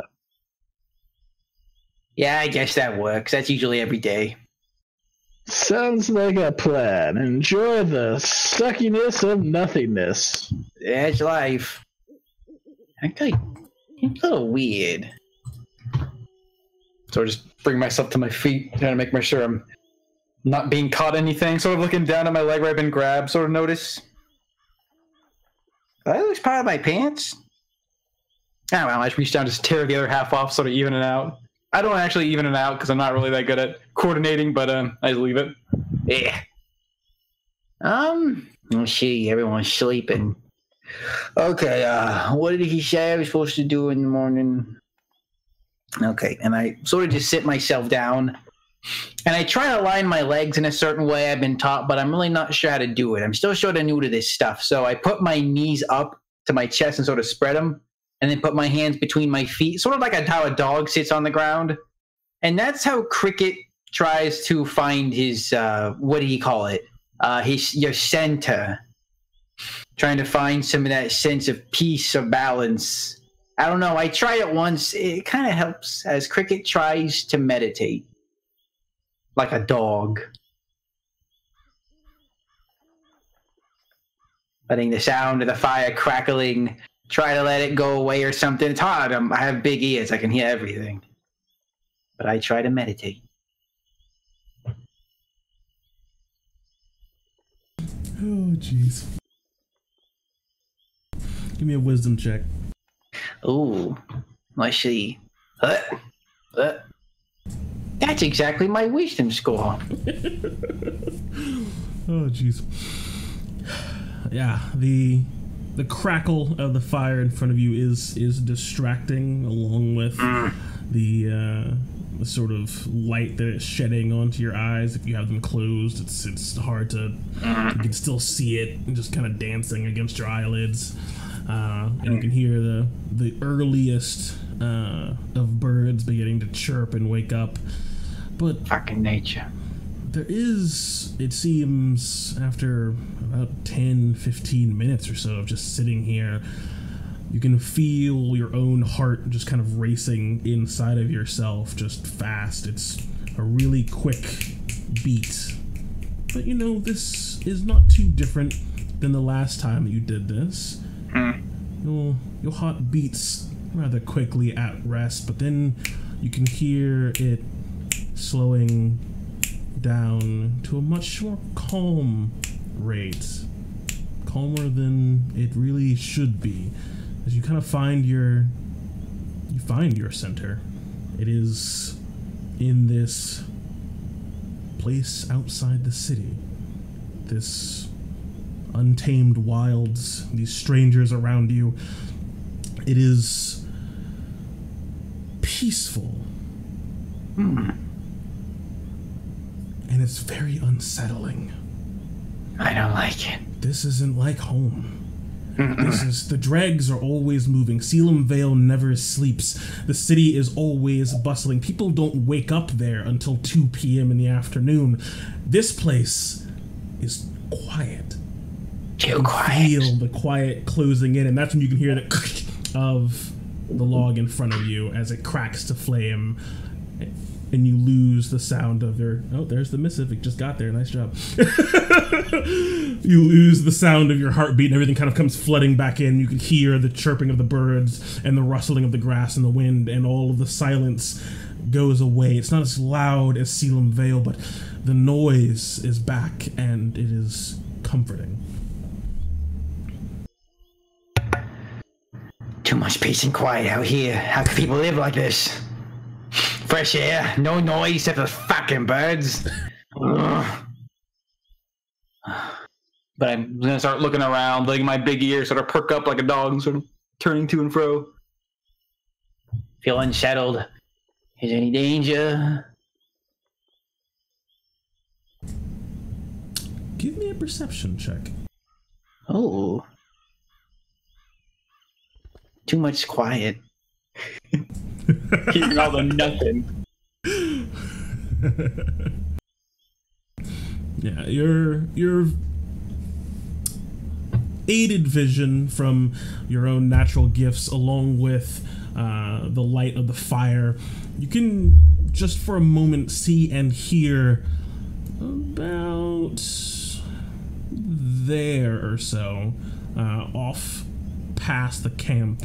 It seems almost like a small green flick. It just comes into existence and then disappears almost as quickly as it came. Almost like you've seen Hesha experiment with various little mixtures of strange ground up rocks, and then when she puts fire to them, they disappear and go up in quick flashes of various colors. It almost reminds you of that, but there's no smoke. There's no stench of sulfur or anything else attached to it. I like that stench. Yeah, the stench is missing. Huh? That's fishy. I'm gonna start going to my pouch, still keep an eye on this area, and I reach into a very specific part of my backpack. I pull out some tools from my mess kit. I pull out a big spoon and a big pot. And I just sort of cautiously walk around, looking at everyone, making sure everyone's still where they're resting, but I'm going to go check it out. Taking very careful steps. It seems like the grass is undisturbed. You're looking for it, like, where is it? What? I saw it. I know I saw it. And then, once again, you see a quick green flash pop into existence. Who's there? And just as quickly, it's gone. Oh, there's some spooky stuff going on in these woods. I don't like this. I don't like this at all. I step a little closer. I'm just gonna listen. Any sounds of movement? Anything? Just what it is you're hearing right now.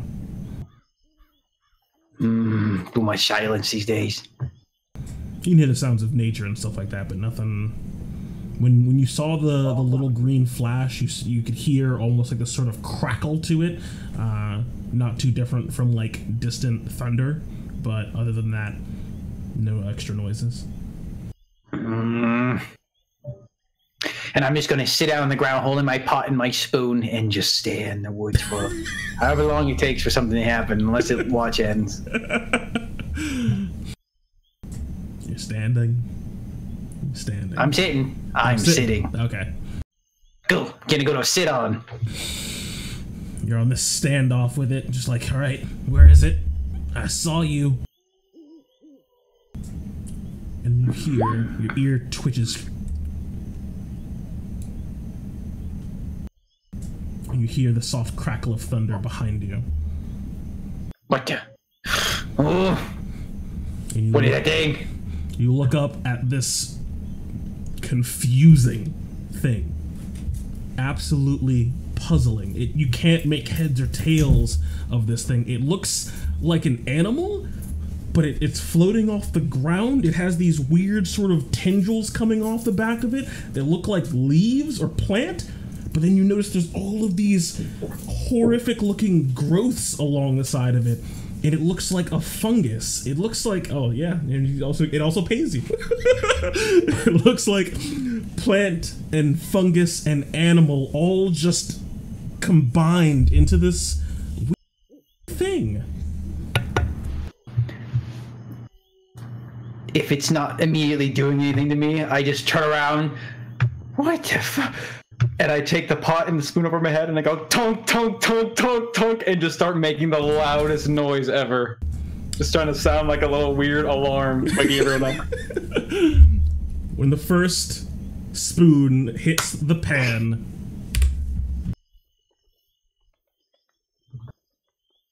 what the heck? And yeah, everyone, you're awake. What's going on? Where you go? Where you go?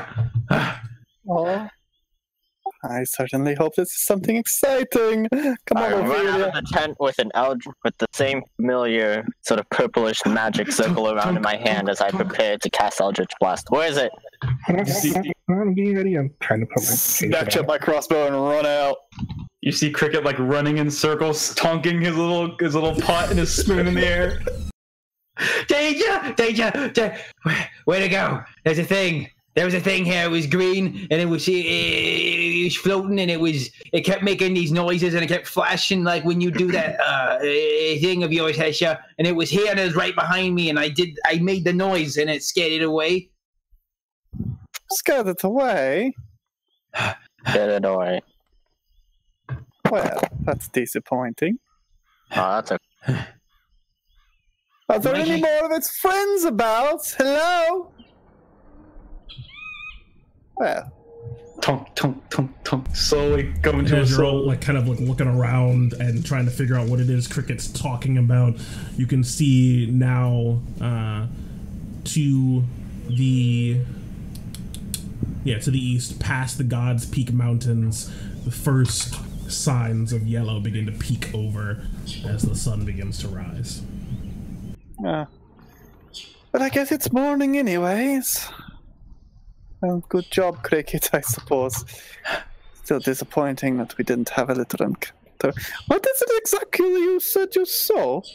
It was all green, and it had these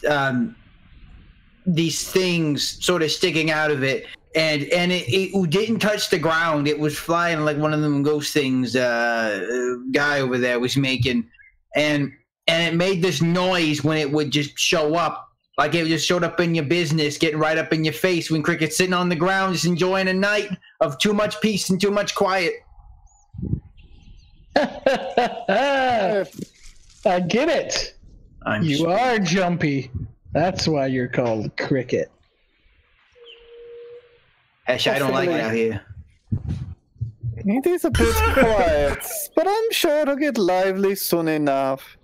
And people don't exactly avoid coming out here for no reason, Cricket. Look at our excitement, one way or another. I like it, John. Get yourself some DM inspiration as well. I'll do you your card here in a second.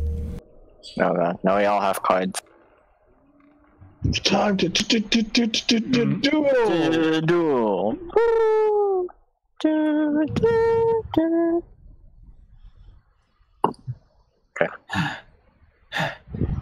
I start putting away my pot and my spoon back in my little mess kit. Still on guard. Ears sticking straight up.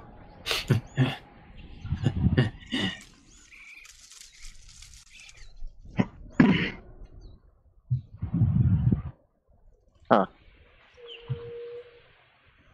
Well, at least you waking us up coincides with start of the day at least. Did you all rest well? Yes, perfectly fine. Although I was hoping for something to happen. But me and Ophelia had a wonderful night. What do you mean you two had a wonderful night? We had a rousing conversation. I noticed you came out of the same tent. Yes, she was kind enough to share. She didn't have a tent, so I felt bad. You can always say no, Ophelia.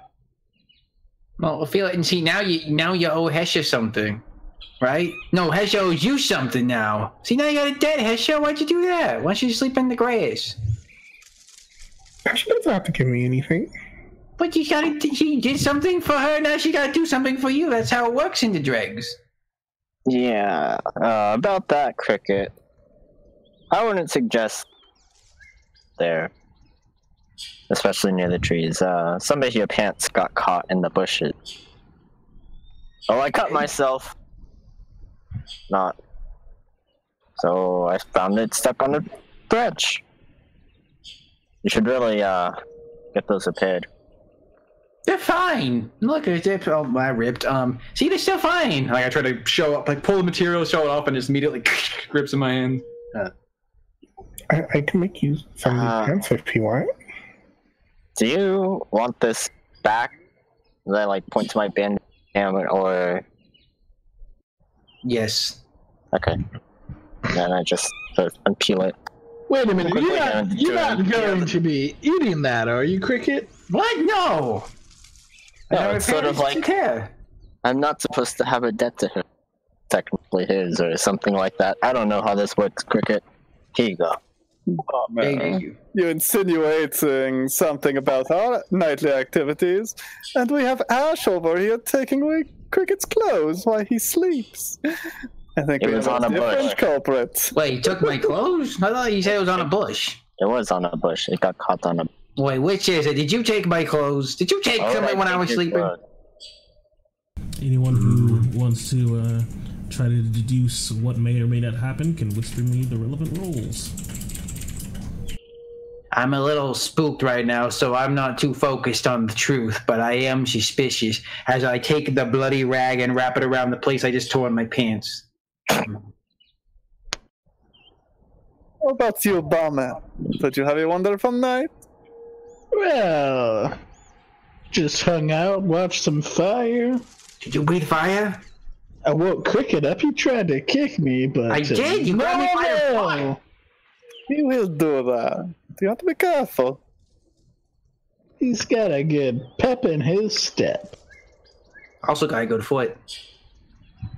That too. I would recommend don't try to tickle him to wake him up. I got that's not whisper for that. I'm sorry about that. I'll always whisper. Oh no, it is fine. Lesson learned. Did not know goblins were so ticklish, though. When we're awake, we are. You don't do it when we're sleeping. It's like spiders are crawling over here. You gotta start smashing them. I'm sorry. I still want to pay you back for that. I didn't mean to do that to your hands. I will collect in due time, Cricket. Don't worry about it now, though. Hesha, I sense you're a bit bloodthirsty. Oh, me? Seems like you want to get into a bit of a scuffle out here. No. Okay, yes. That is what we're out here for, no? We should get a bit of action. Well, if we see any kind of trouble, I'll make sure to tousle it up a bit. And look for those green things. You see something green, just burn it. Just burn it. Cricket, I hate to inform you, but you're a little green by yourself there. I don't want to have to burn you, do I? That is a fair point. Maybe burn little green floating things that aren't named Cricket. But what if one is named Cricket? Well, I don't think I would know if his name was Cricket until he was on fire. So don't ask them the names, just burn them. You see them. Sounds like a wonderful plan to me. Shall we get packed and going? I think we have found out that this place, it does not quite hold anything for us any longer. Unless we want to stick around and wait for your little green friend to return, Cricket. I don't want to see that thing ever again. Got in my personal space. You don't do that. Well, there you go. Shall we? Right. Let's go walking. Get the fuck out of here. All right. As you all continue on your trek to Onyxa on the flats, it's once again a nice, easy travel. Nothing seems to be too bothersome. You can hear the rushing of the river nearby as you cross through some more forested areas and follow the paths cut through them. You find like another sign that points you, in the direction that you're trying to head towards to get to this town. And in the interest of time, if there isn't any other conversations that people want to have on the road or perhaps at night, then you simply come to a very smelly place. Ooh. The first thing you notice as you begin to crest over and along the path and can see this place off in the distance is the actual smell. Oh my! What is that? Smells like home. It Smells like some kind of shit. Does it smell like shit? It smells like manure. Oh. See, that's the fresh air I need. That's what your home smells like, Cricket. It's what everything smells like down there. It's just a big mess. We'll have to bring you up to the Palisade sometime. Coming now to this place, looking at it, calling it a township is being overly polite. Barely more than a dozen wooden buildings huddled together behind a wall of unfinished tree trunks on land so low and flat that a minotaur, relieving himself, would threaten a citywide flood. The rotten stench of the surrounding fens is somehow masked by the even more wretch-inducing smell of cow manure, one of the only two products this little hamlet produces consistently. I like this place. Making your way into this town is easy. There doesn't appear to be any real guards or anything standing at the entrance, the gap in the walls, and making your way through the town is simple enough. Aside from the villagers' homes, there's a small general store that seems to be the definition of a small general store, only selling, it looks like, the most basic goods, and a few unremarkable weapons, a blacksmith, a leather worker, and some sort of large warehouse off in the distance where, if you follow your nose, it seems that's where the manure smell is coming from. So should we follow the smell of the shite, or is there a specific place that this Vul is going to be? Are we even looking for him here?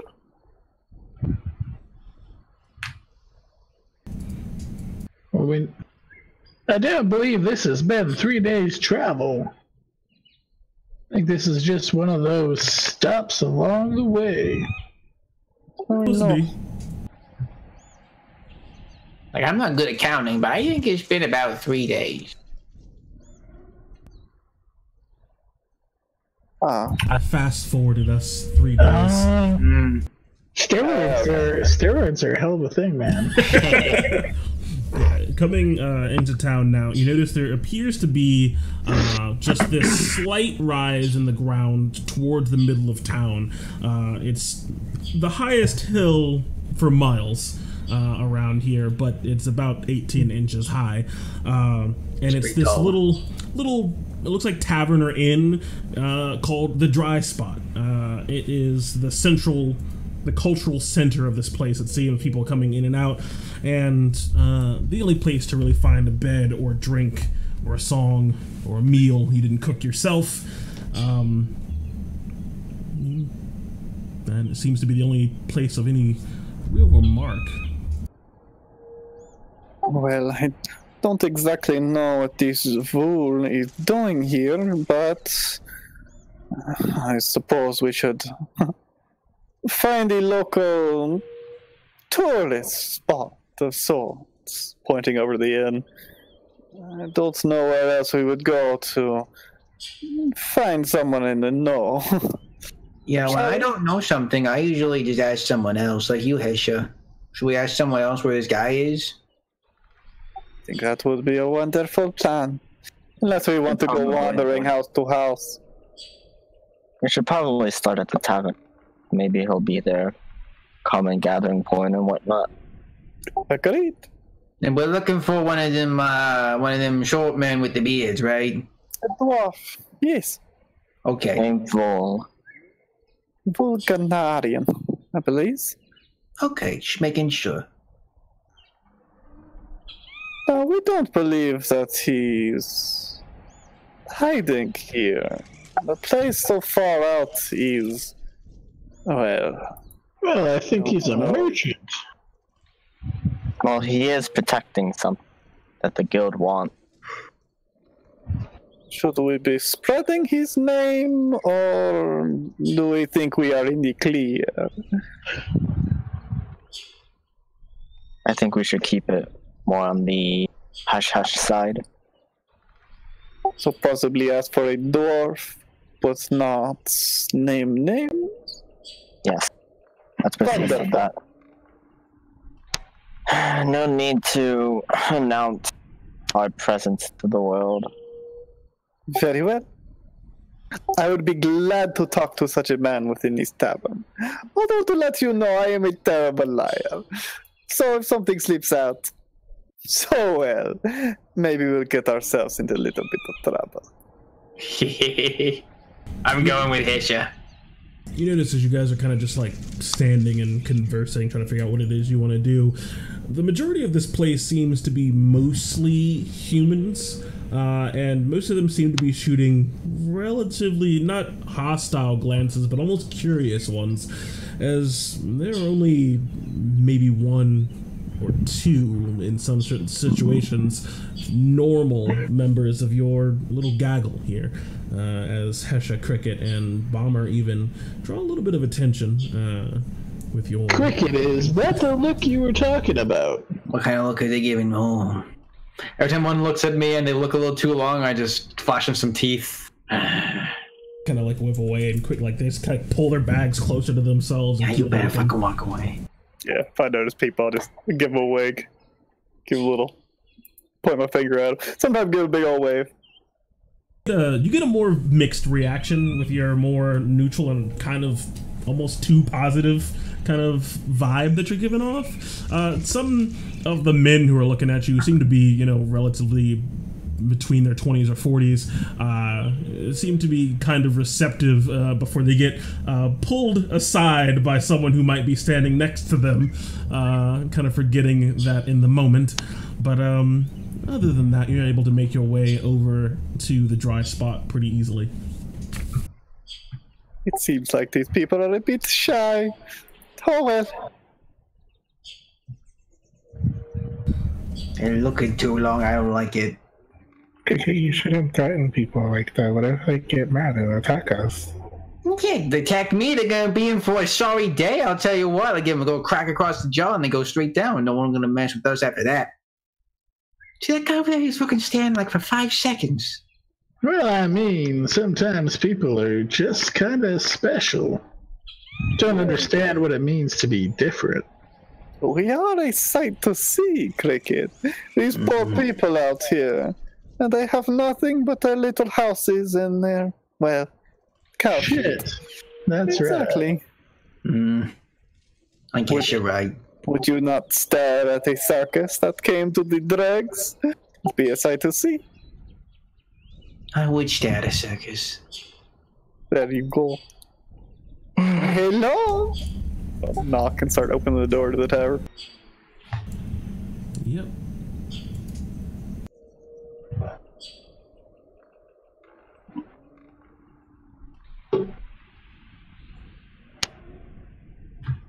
Darkness. Ah, hello, fine folks. You can see some normal townsfolk to a table to themselves, and a person behind the bar just kind of acknowledges your existence, but doesn't really seem to say much. I am, barkeep. I'll take an ale, if you would. And one for my fine friend here. As I'm just gonna sit uncomfortably close to this dude. Roll up right next to him.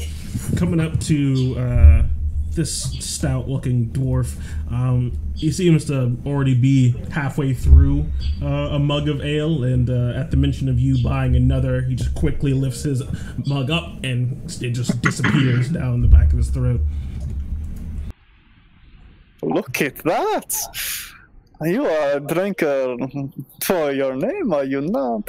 Hesha, it's wonderful to meet you, my friend. So I just open up a hand to him. A pleasure to meet you as well. Name's Vool. Vool. It's wonderful to meet you. We just arrived in town, and I was hoping to get a look at the place. Would you be able to help? I will pay for this drink that I am ordering you.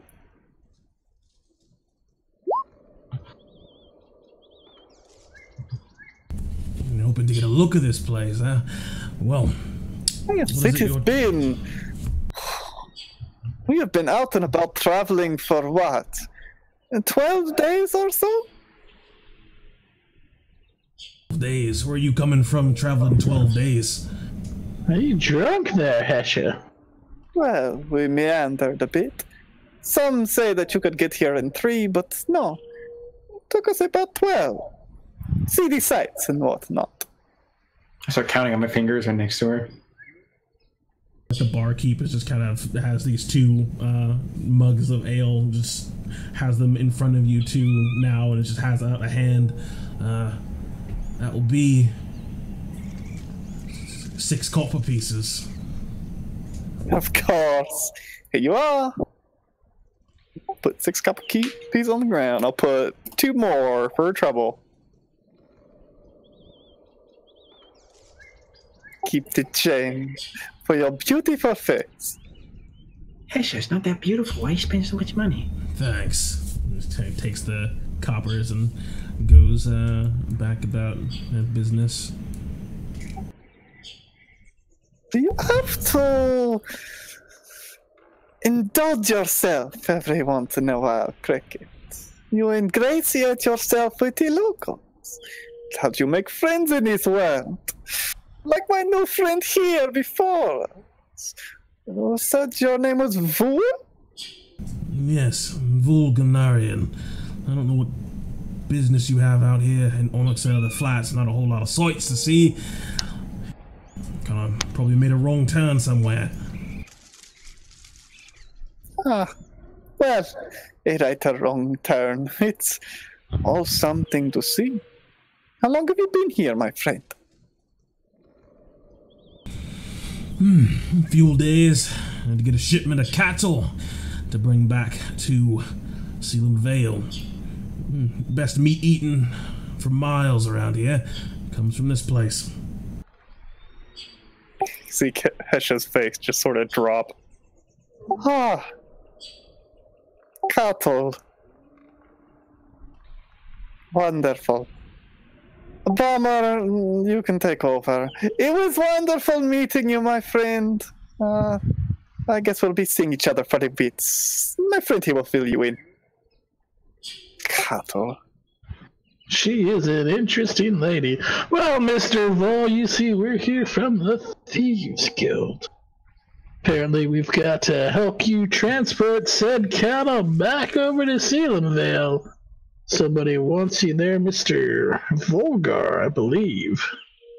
Virgil. That's right, Virgil wants you over there. My friend Ashen back there, he's got the right. And You'd only know me as Ash. Oh, that's right, Ash has the right from the old silver hand there himself. So I'm walking towards him, unscrewing the map case, and then pulling it out in one swift motion, sliding it towards him. You're from the 12. Why did you say something sooner? I really don't know why she didn't. We weren't told what you were transporting. We erred on the side of caution. Smart enough, I guess. Come. He just kind of takes the missive without opening it and just walks over. Come on, Hesha. We got some cow shit to move. He kind of takes a seat next to, it looks like a wolf with arms and legs and a very interesting looking creature. One that the more knowledgeable of you might recognize as a skull. The more, well, let's say not so book inclined or worldly would simply know them as a trach or a skin breather. That thing's fucking ugly. Oh, fuck. Make him big, Jordan!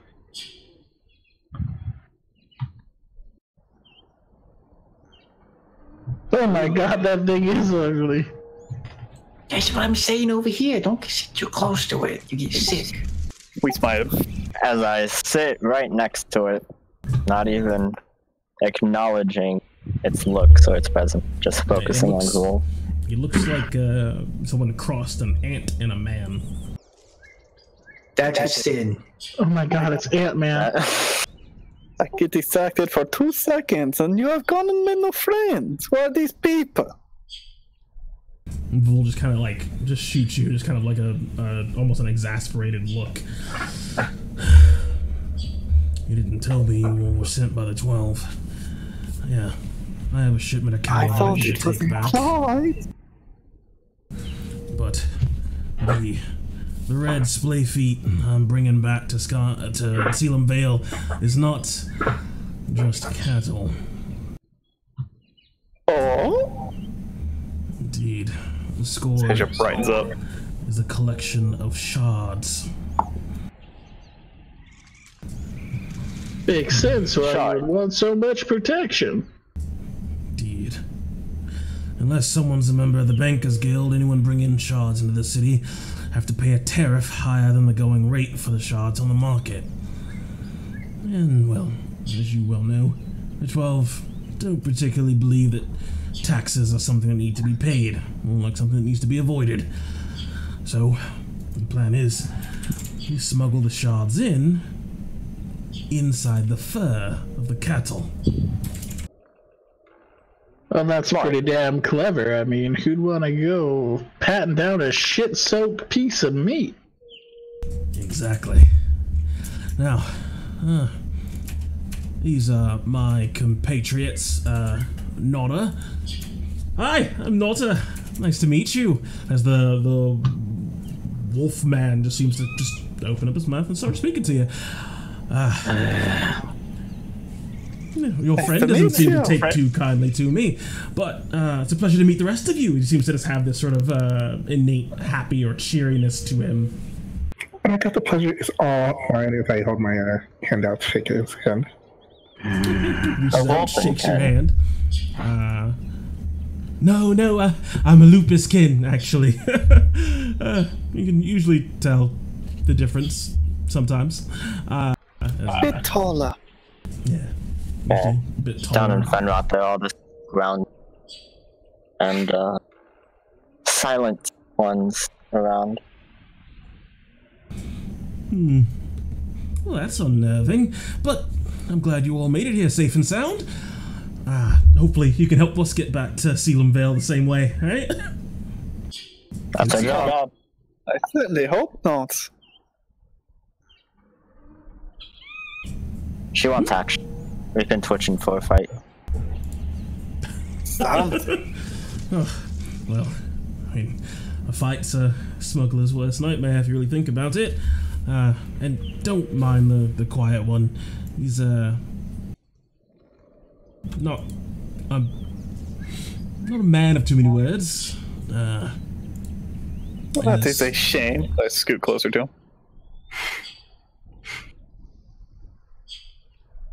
I'm just getting really inappropriate, like looking above and down. The weird form. As you kind of like get closer to him, you notice the two antennae on the top of his head just kind of turn around to you and just kind of twitch in your direction. Hello there. Name's Shepherd. Shepherd. See like him kind of forcing the words out of his ant mouth. Hey, it's nice to meet you.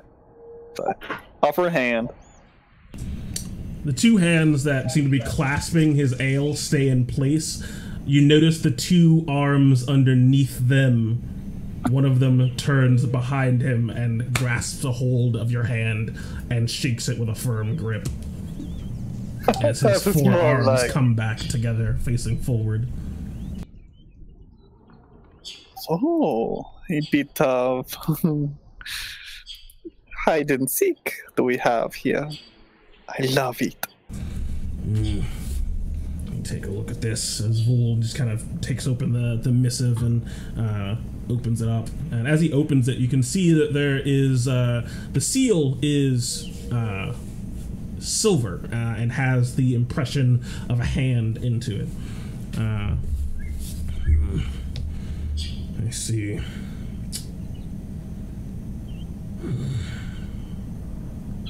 You can see like his face just grow dour and he does not look particularly happy as he just rolls it back up and stuffs it into his coat. Right. Oh, we're going already. Wonderful.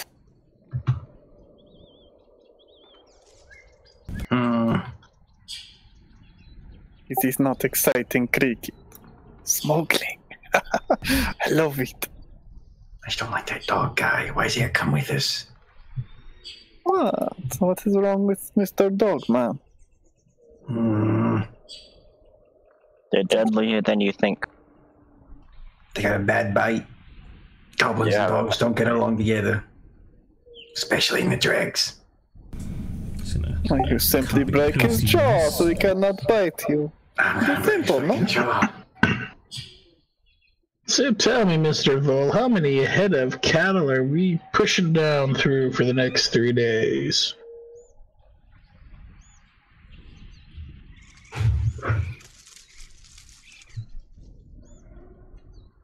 Come on. As Vol doesn't seem to answer your question, just keeps going further into the inn. We follow him. Roll 20! I'm the only one still in the game. Yeah, I'm the only one still in the game. We're all in our own games. Oh god. It's imploding once more. As I'm gonna use my own universe powers to just beat the shit out of Dogman.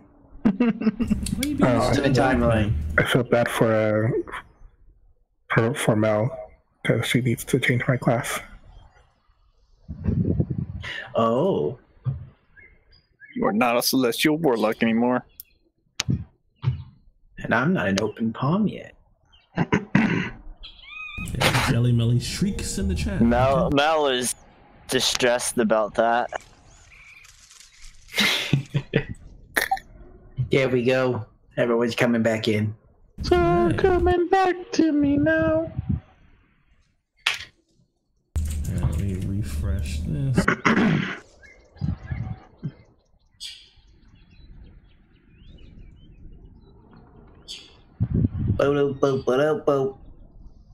Following next to him, just walking on the stools and the tables to walk beside him. What? Why are you doing that? It's like, keep up with him. I want to see what he's going to. What exactly are you leading us? Whoop.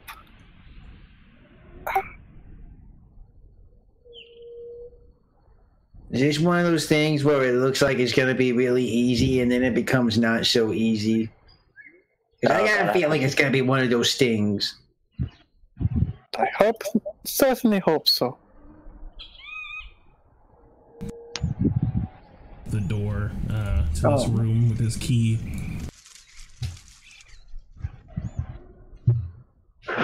What do we have here?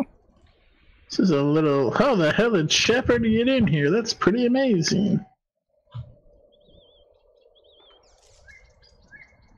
Refresh. Are you lost, Ophelia? Kind of. Both intellectually and academically. Ophelia, Cricket, where are you? Oh, there's duplicates. We're in two places at once. I think we lost him.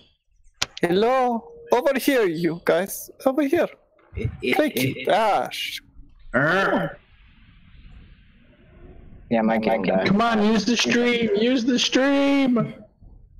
Alrighty. Okay. Let me just move over here a bit. Ah, there we go. I hope you do not mind. As I just lay back in bed.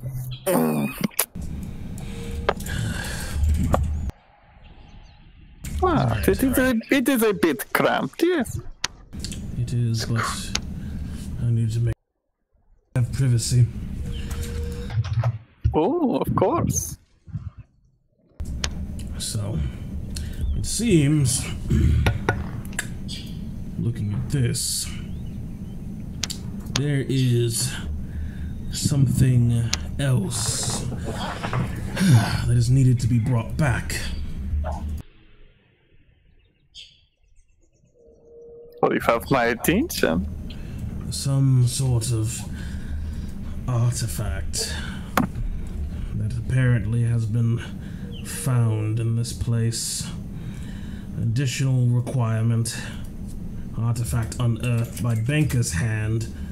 Recover and return with shipment. It's never anything easy. What does that mean? I just look at Hesher. Means they found something, Cricket, or found a place where something resides, and they want us to go get it for them. You can hear like Shepard's mouth kind of click a little bit. The only banker's hand in Oxna is Bellorin. And Vol kind of chimes back in. Yeah, 3 nights ago, he and his gaggle of followers left town for a bit and came back seemingly all too excited about something. I guess word got back to the 12 that they'd found something. I heard them whispering about a discovery. Ooh. Discovering what? Presumably the artifact this missive speaks of.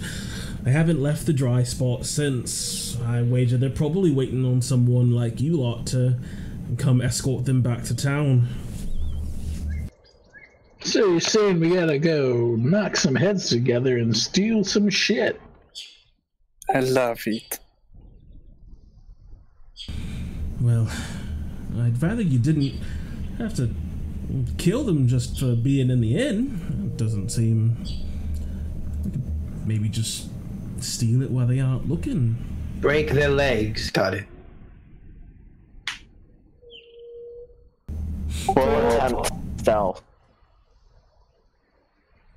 We'll try. Won't we? Definitely not one of the sneaky types, but I'll stand watch. Yeah, they always seem, they have the biggest room in the inn. They only seem to come out of there when coming down for dinner and having, they stay down there for a little bit. A few hours just drinking and talking to each other in that sort of, that flighty language of Elven.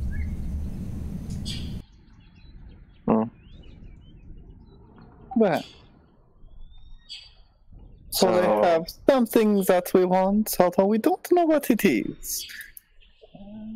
I'm assuming they will miss it quite readily if it is not remaining within their room.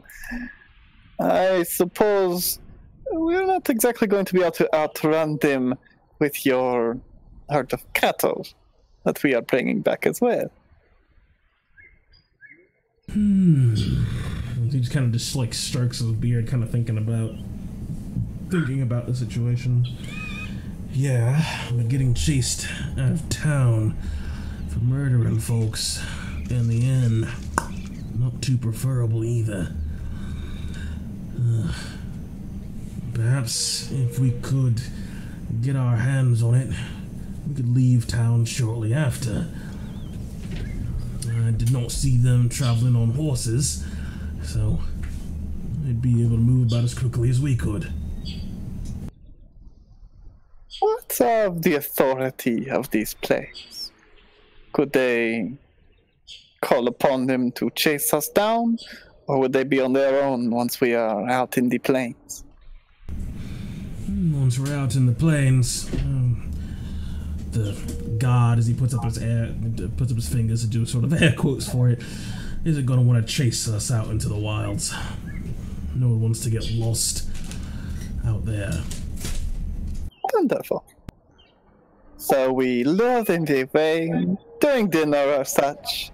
Cricket and I could maybe sneak into their little room here, take what it is, we make a quiet but quick run away, and then when they come after us, we set up an ambush and we murder them. Yes? I like it. They would chase us no longer, we would have what you want, and there would be no one to say otherwise. Would it not be difficult if they would return to town afterwards, claiming that, well, one of the 12's associates had stolen something from them? But I mean, how would they know? Well, they simply went to dinner, came back upstairs. Their prize was gone. Newcomers come into town, armed and armored, and they leave very quickly afterwards. It's a strange coincidence, no? Who else would they have to blame? Is that not the same for the murder? Yes, but they would die out in the plains. People go missing out there all the time. Oh, no. You're very smart. See, that's Hesher for you. She's really smart. In the plane. Okay, that makes more sense. Fine, that works.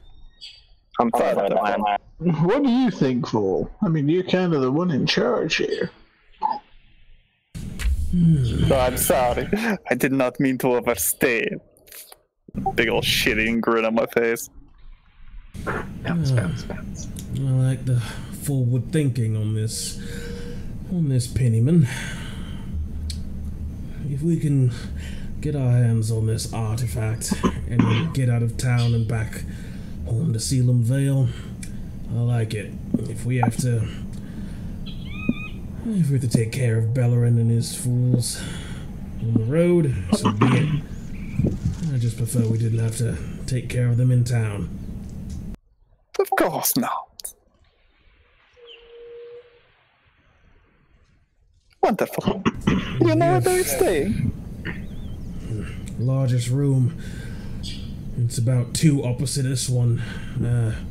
So, at the top of the stairs, you would hang a left and go to the end of the hall. And that'll be the last room on your left. But I wager they're probably in there now, studying the artifact or whatever it is they're doing. You have any ideas on how to distract them at dinner? I have no idea. I I'll was keep them hoping so. talking.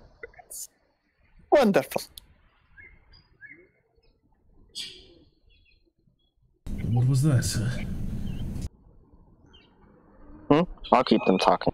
I'll let just enough time for to do. Show them that magic trick you do when the things do the things that you tell them to do. They'll like that. And Bomber, you can show them your fire. I don't think they'll take too kind. That's not a good idea. But it's so cool, okay? I mean, you get everyone's attention. Everyone will be talking about you. Do you know who these people are other than they come out like once a day? I know that Bellerin's a member of the Bankers Guild. He has some big oath with him. And two, I don't want to say knaves, but just people that seem to hang on to Bellerin's every word. Who they are, I don't know. I think Bellerin might have recognized me. I mean, I am a little well known in terms of getting things that people want into the city rather quickly and safely. Bellerin, like a prominent member of the Bankers Guild, or just kind of some guy? Nah, he's a pissant like the rest of us. Call him pissant. Wonderful. Sorry, Shepard.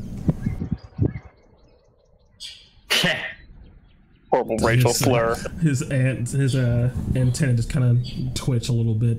Most of you would know it's pretty common that really the only main slur for trakes is skin breathers.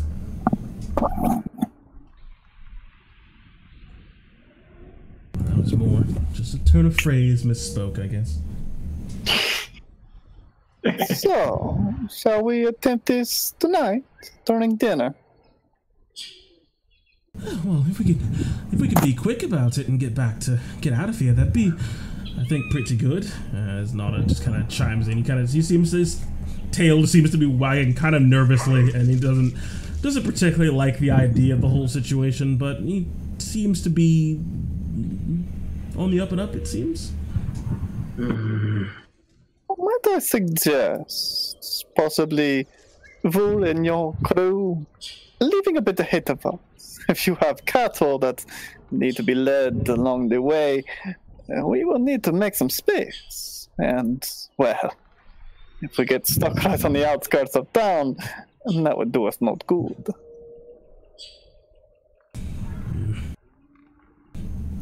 This cargo is a bit too precious for us for just the three of us to be leaving out of town with it.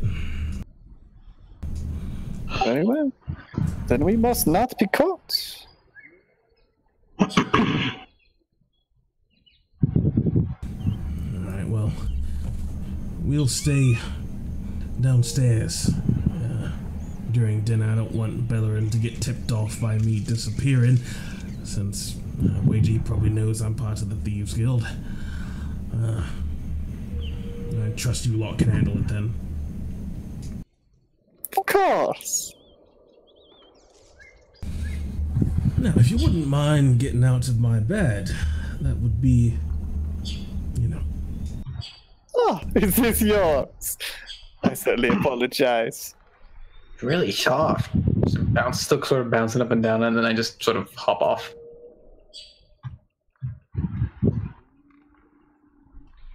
So, Cricket, I believe we have a bit of a sneaking night tonight. Yeah, I like doing the sneaking almost as much as I like bashing heads. Fool, I have a question. Just in case. I am assuming they are going to keep their room locked. You want to happen to have some tools of the trade with you, would you? You see kind of a smile just kind of perk up underneath the beard, and he just kind of throws out a hand and hits Nada in the elbow. Yeah, I got something for you. I'm gonna need these back though. Of course. He just kind of goes rummaging through and pulls out a little knapsack and tosses it to you. Ah, Wonderful. I just snatched it up off the bed. Yeah, you can see it's like I think it's I'll like have a to nice get my disguise on for this heist. black leather pouch with a paw print on the flap of it. Oh, adorable. I'll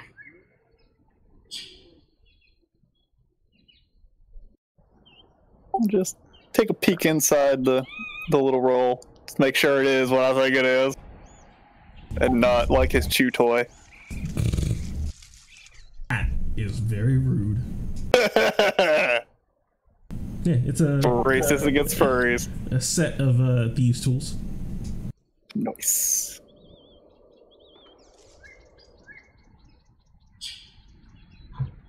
Pocket that. Very well. Shall we? Well, I suppose enjoy our time for this evening until dinner comes. Well, do you know how many there are in total?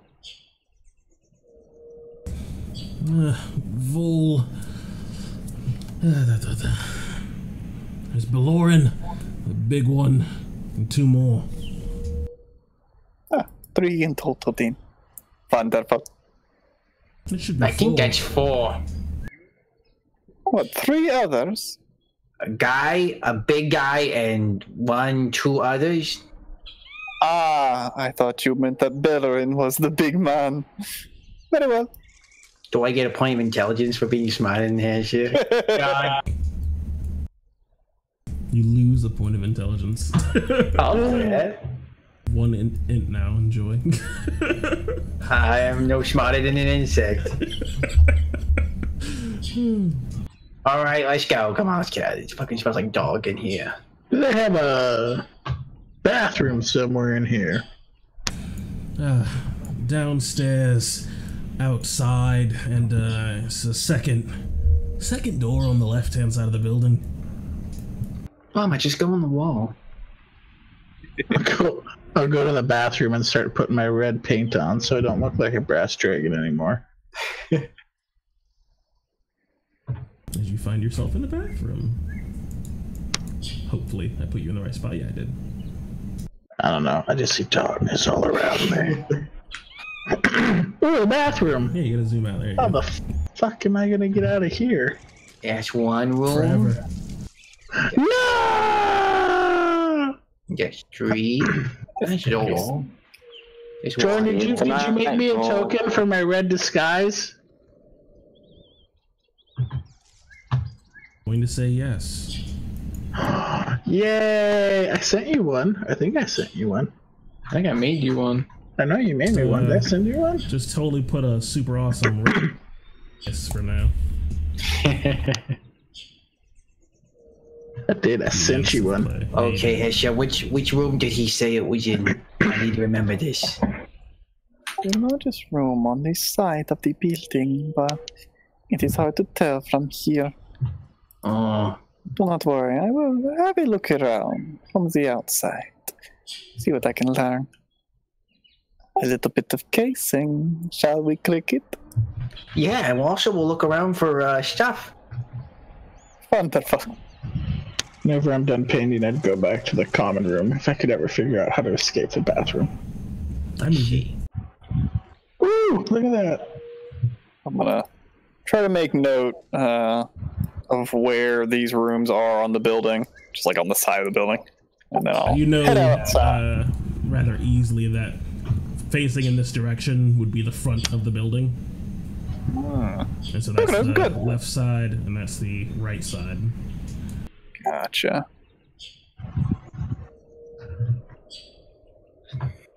You head back. Go to move you outside. Yep, I'm just gonna walk outside and look up at the top of the building. Are there windows? Just gonna try to figure out which room is the biggest just by looking at the windows. I'm like, well, that one's obviously small, that one's obviously small, so I'm probably it. Can I do that? Oh god. Yep. Ophelia and Ash, I'm gonna leave you guys up there unless you want to come back downstairs or something. And then give me a investigate it. Check it. Can I give him advantage because I'm helping, even though I'm not very good at investigating? You proficient? Nope. So, you can. I'm just looking at windows and Give seeing him a which ones are big ones. D4. Am I a blessing? Yeah. Am I just a little blessing? Wonderful, wonderful last second home rules. Yeah, you didn't expect that, did you? Yeah, you can add a D4 to your roll. All snaps. Uh-oh. Rip. I am a blessing. Nice, that takes you to 13. Good shit. Yeah, so it's relatively, pretty easy to deduce looking at the windows, because one of the windows seems to be noticeably larger than the others, and that is on the left-hand side of the building, about, let me do a little clicky thing, about there. Right now it's not a, boop. There. Okay. On the second floor. So I'm gonna start walking in that direction. Cricket, isn't this town just, it is wonderful, no? These people living out here in so far away from everything. It is amazing. I'm just sort of making bullshit small talk. It's not bad. I mean, we're not having a big old roof over everything. A little too much sky, if you ask me, but it, smells all right. People dressed okay, not too pompous and thinking they're better than you. Just not bad. Indeed.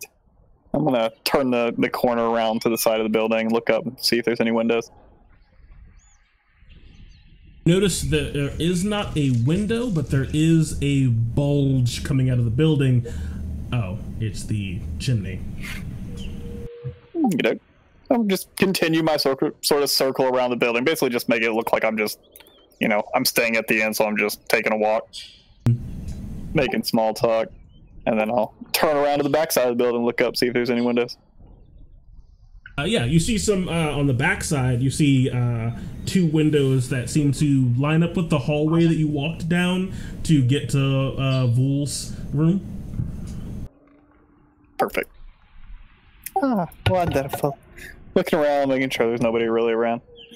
So, Cricket, when we go up there, that first hallway we were looking at just a moment ago, I believe the room we are looking for are going to be on the far end to the left. It is the window just on the outside there that we passed. But I think here is going to be a bit of our escape route, if you will. If we walk down, they will see us leave. But through the window, they will not. And thankfully, on the back side of the building, when it is dark, I think we will be free to make our escape. Sounds exciting, no?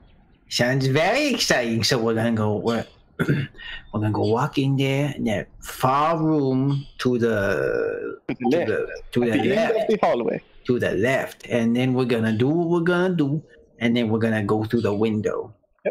We will go back to the second hallway where we met Vool and his crew in his room. And there are windows on the hallway there where we will escape. We're just going to jump through the window. So, one little bit more that we need to do before we can relax for our evening. We must make sure that that window is ready and not a hindrance when the time comes. So let us return inside, yes? Okay. We're just gonna do exactly what you just said to me right now, and we're going to do that right now. No.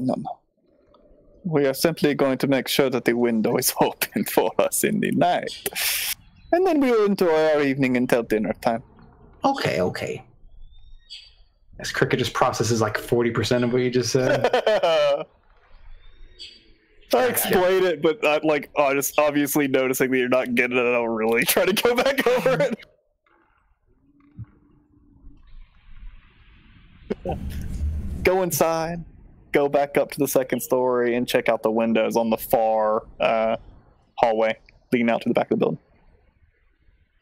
Going up there and taking a look at them, you come up to the first window, and it seems to have this, I don't know, I guess it's cracked, like the paint is cracked on the frame of it, and like a physical inspection, it seems to be stuck. Okay. Check out the other window. The further window at the end of the hallway takes a little bit of jiggling. There you go. Wonderful. It looks like me and Kirk could probably fit through here relatively easily. Is it too high for me? Yeah, it looks like you guys don't have anyone huge. Yeah, you guys can easily fit through there, it seems. Maybe, definitely one at a time, but yeah. Wonderful. Is it enough where I can just reach up and pull myself up into it? It's not too tall? It is, okay. How tall are you? I am about, let's see what I put, 3'2". Yeah, so then, yeah, you can pull yourself up to it. Yeah, okay. Not too bad. And what's the drop? You just barely see over it. You would estimate probably about 15 feet, but the thing you noticed out back is another house rather close to this place, and it looks like they have a very large bay of hay that is opened up into a bale of hail. A bale of hail, yep, just a big old bucket of ice. There is a pile of hay just beyond. It looks like a little fence that seems to wrap around this place. Doesn't look like it'll be an issue dropping down. It almost seems like it's flush with this window. You notice it kind of walking around the edge of it, but just going over and out the window, you could probably land in the hay. Wonderful. I think that is our ticket, Cricket. Peeking over the edge, my feet sort of dangling off the ground as I'm pulling myself up the window to look. What's that? Oh, it's gonna be fun. Oh, it's gonna be fun. My thoughts exactly. Shall we return and enjoy an early meal and wait for our guests to arrive? There's nothing better to do. Wait. Yes, we're waiting for this. We're not gonna do it right now. Okay. I'm getting it now, Hesha. I'm getting you. Good. I knew you would. Go back down, enjoy everybody. Now I'll get my surveillance. Thanks. Ash, Ophelia, Bomber, you see Hesha and Cricket come back in now. Seems rather content with themselves. Oh, get away from that guy.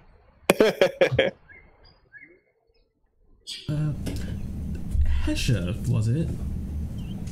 Indeed it is. How can I help you? Why doesn't your friend like me? He's had some bad experiences with, well, not exactly your people, but you understand. Cricket is a simple creature. Not that I have I have much love for him, but I do not think he can make the disconnect from your visage and, well, a dog that would bark and bite at him. I am sorry to say. Oh, well, I was hoping we could be friends, but okay, I understand. I'm sure he will come around. He's a very friendly fellow. Thanks. Well, you gotta make the best of any bad situation, so. Of course.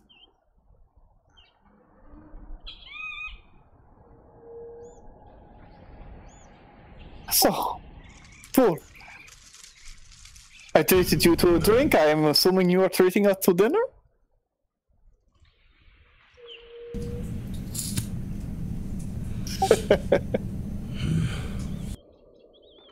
Big old grin on my face.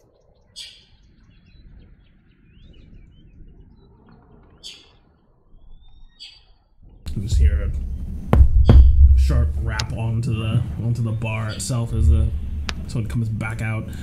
Oh, what is it, sir? That's how you get their attention. I was just sitting here waiting. That's awesome. Just politely standing there, nobody around. I'm sure they'll be back any moment.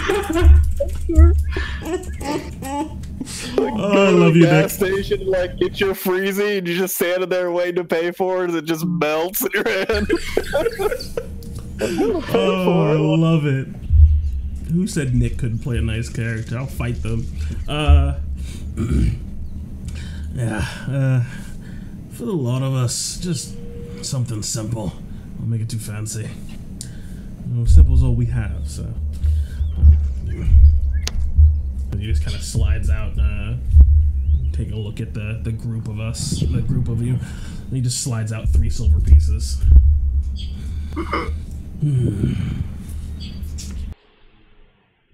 Very good. Look how much money you put out. This guy must be loaded. So kind of you. Very much appreciated. How much you see that?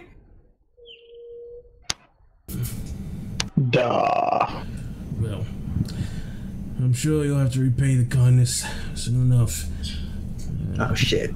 I doubt this trip back will be all that simple. I wouldn't have it any other way. Sure.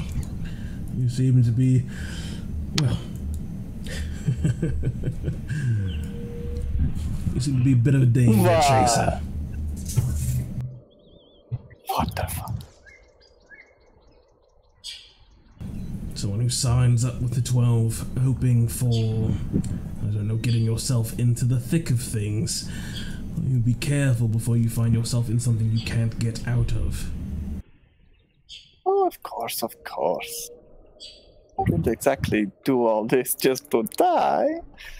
But you people have such wonderful toys. It is exciting, no? Raises an eyebrow to that and just goes back to drinking. Very well. I'll return shortly. Ophelia! Bummer. Can I have a word? Okay. You see Bomber, he's just completely red. No, you can't call me Bomber when I look like this. Call me Red. It is disguise. Yeah, you painted yourself. I love it. Alright, Red, Ophelia. If we may hit a problem, I do not doubt Ashi's abilities to keep someone occupied, but if they were to keep one in the room, we would need them to remove themselves. Could you do that? You mean wrap him up? No. Simply come up with a story or something to distract him, to get him away. I know we don't really want to start a fight, even though those words pain me so. We simply need to buy Cricket and I just a moment, a minute or so, to get into the room and get out again. I just fear that they may leave one of their men behind.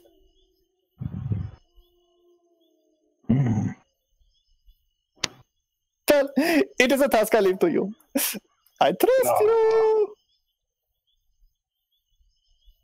Walk away. Ooh. Suddenly the lights kick in. I mean, Red, do you have any ideas? Seems to be getting later and later. I could challenge the big one to arm wrestle match. That's assuming that the big one doesn't come down, though. Force it all come down. That's true. If they do all come down, then we don't have to worry about anything. But if one stays behind, I don't really know. I mean, I guess I could draw him out with my feminine wiles, like kind of pose awkwardly. I don't think that would work. How would he see you if he was in room? Right. Can you sing? No. I don't really know many songs either. I know my father's songs, but he kind of has some weird taste in music. Sometimes there are languages that I don't understand.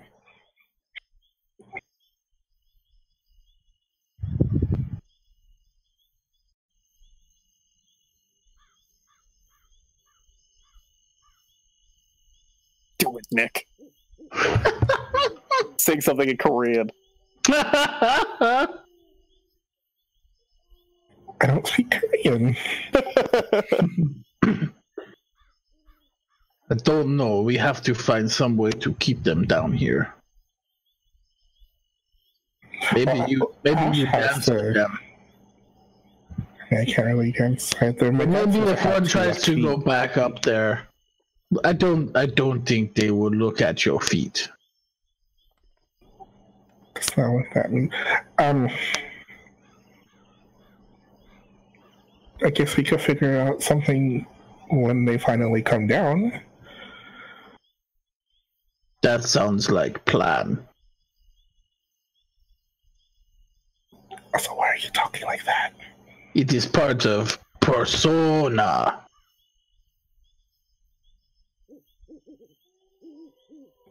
Okay, it's really convincing to give him 2 thumbs up. Thank you. I can't be caught as part of Thieves Guild. Did the bartender give us drinks? We get food. Okay, everyone take this, because if they didn't... I make sure that once it gets there, knowing Cricket, I walk back quite hastily so that he doesn't eat all my food. And I don't know why you red. No, Cricket, my name is Red. I don't know this bomber that you speak of. Wink, wink. It's a disguise, Cricket. Let's see. Hey, we'll be taking the usual. Let's bring it down to the end. Seems to have sort of, almost seems kind of like tree-like. He's really tall. He doesn't seem to be too muscular or built. He just seems to be like a rather. He seems to be maybe built for an elf. Most of them have been tall in life. Made of glass. Maybe made.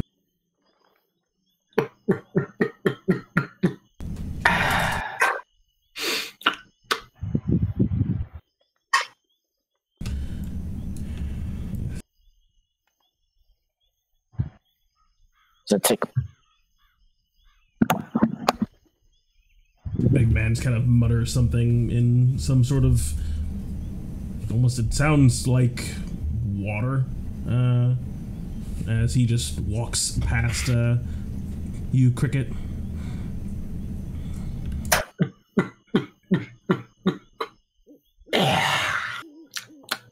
Ash, can you do me a favor? Ash, can you do me a favor? What's up? Cricket to meet me by the window on the outside. Now. Got it. Wonderful. I just updated our hotkeys. Placing ruler waypoints is now done. What is this? Yeah, that keeps popping up for me too. I just nodded to the guy that sat right next to me. Okay. He doesn't seem to acknowledge you. He just seems to be looking further down. Should nudge Cricket. Window. Tasha needs you. Oh, got it. Just hop off my stool and just start. He's too drunk to walk. I got 16 con, thank you. I can hold my ale. Pretty good con. Yeah. Is there a seat available in between any of them? It doesn't seem like it at the moment.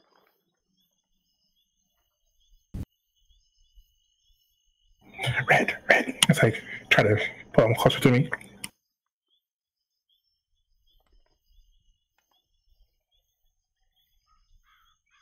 Motion to the barkeep. One more for them. As Cricket's about to leave the building, I'm gonna turn over to Nauta and say, "Oh, you have to excuse me. Nature's calling. I'll be right back, dear." And I'll kiss him on the side of the face. Get up. I watch. With much disdain. She's a strange one, isn't she? Bull just kind of shrugs, and Shepard almost seems to be asleep. He doesn't seem to be moving at the moment. Excuse me, little one. Go to the outside window. I'll head upstairs. Just watching her and then looking back at this dog man.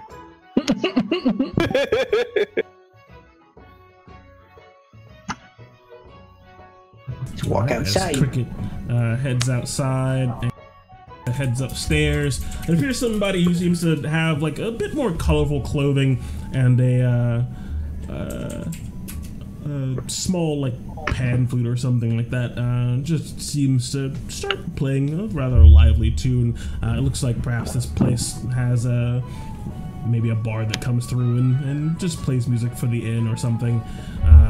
As you notice, there is definitely an overturned hat in front of them as well. Seems even 3 days out from the city, money moves everything around here. As a Cricket, you quickly make your way around to the back window, and Hesha, make your way upstairs. God, I'm in a random room. Oh, there I am. Make my way to the window as I'm slowly pulling out some rope from my bag. Alright.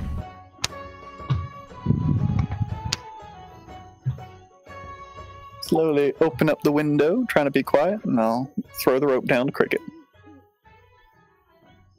Oh, there we go. Oh god, I'm so fast. You come around the corner and can see this rope hanging outside. How dark is it outside? It's rather dark. It looks like there's a decent amount of cloud cover. It was a pretty full moon about 3 days ago when you guys had your first little camp out, but it seems to be pretty dark now. Okay, that's fine. See, cool thing about Hesha and I, we got this thing where when things get dark, we're perfectly fine. Everything goes a shade of gray. Mischief time. Bomber, Ash, Ophelia, you notice, these elven gentlemen seem to be having their food quite voraciously and talking amongst themselves in Elvish, and just seem to keep ordering more drinks as time passes. They seem to almost not necessarily drink as much as a dwarf, but they seem to be in a good mood about something. What are they talking about?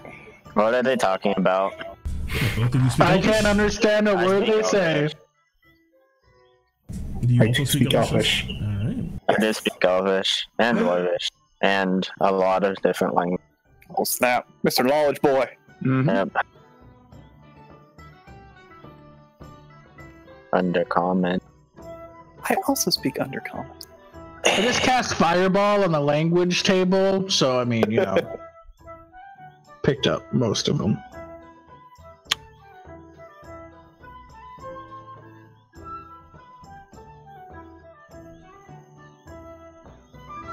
Oh, are you getting whispers?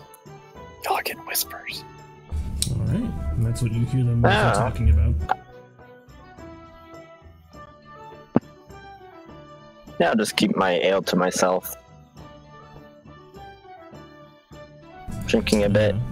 And Tesha, you can, you're able to pull up Cricket rather easily. He doesn't weigh a whole lot. Yeah, I'm just holding on, just glaring at her while she picks me up. I'm a strong girl. Done this before. How much do I weigh in total? Let's see. can't imagine you weigh too much. 50. You don't have a lot of gear. I think I weigh like barely over 100 pounds with all my gear and my weight. I got 13 strength and I'm proficient athletics. Not bad. Using the fulcrum of the windowsill, it's a little bit easier. There's definitely. I put my leg up against it and I just hold on to the rope. I'm not really pulling him up. I'm just holding the rope so he can climb. He's a monkey boy. He can fucking climb. I can climb the rope. Okay. I'd rather. That's a little bit easier. Make a good anchor. So here's the plan, Cricket. Changing it up a little bit halfway through. For the excitement. We get the thing. You exit the window, but I return down below. They will see me leave and return. But you, they never know you are here. So I'm gonna leave with the thing? Yes, you are. Where am I gonna go? Meet us by the entrance of the town. Yes? Okay. If we do not see you within the hour, well, look for us, I suppose. I'm gonna look for we will find you. Yes. Let us go. Okay. How's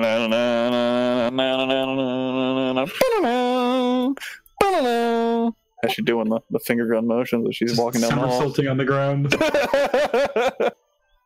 Sneaking over to the room. Sneaky goblins. Oh, he's up to no good.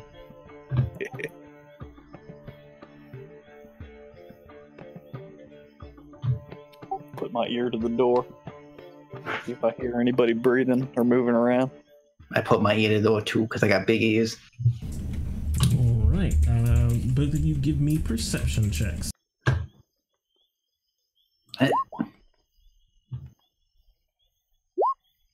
Ooh. Quite easily, you hear not so much movement or something breathing. You hear this.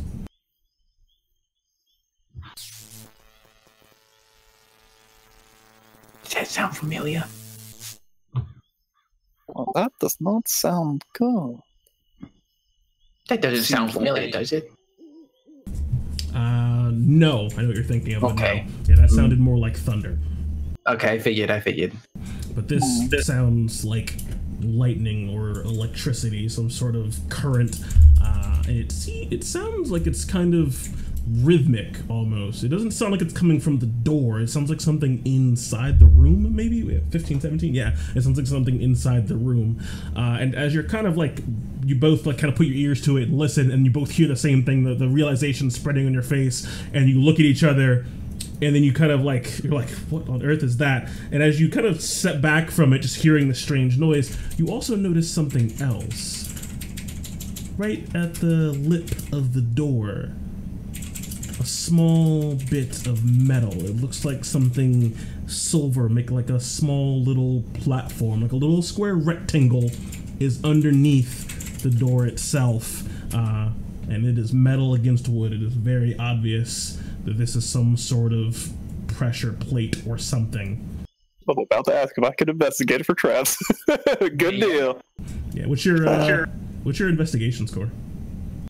+5. So you have a passive of 15? Yeah, you can quickly tell it's a pressure plate. Hesher, what's that? They seem to have left a surprise for us, Cricket. A trap. You see this metal here at the bottom. Do not press it. Do not touch it.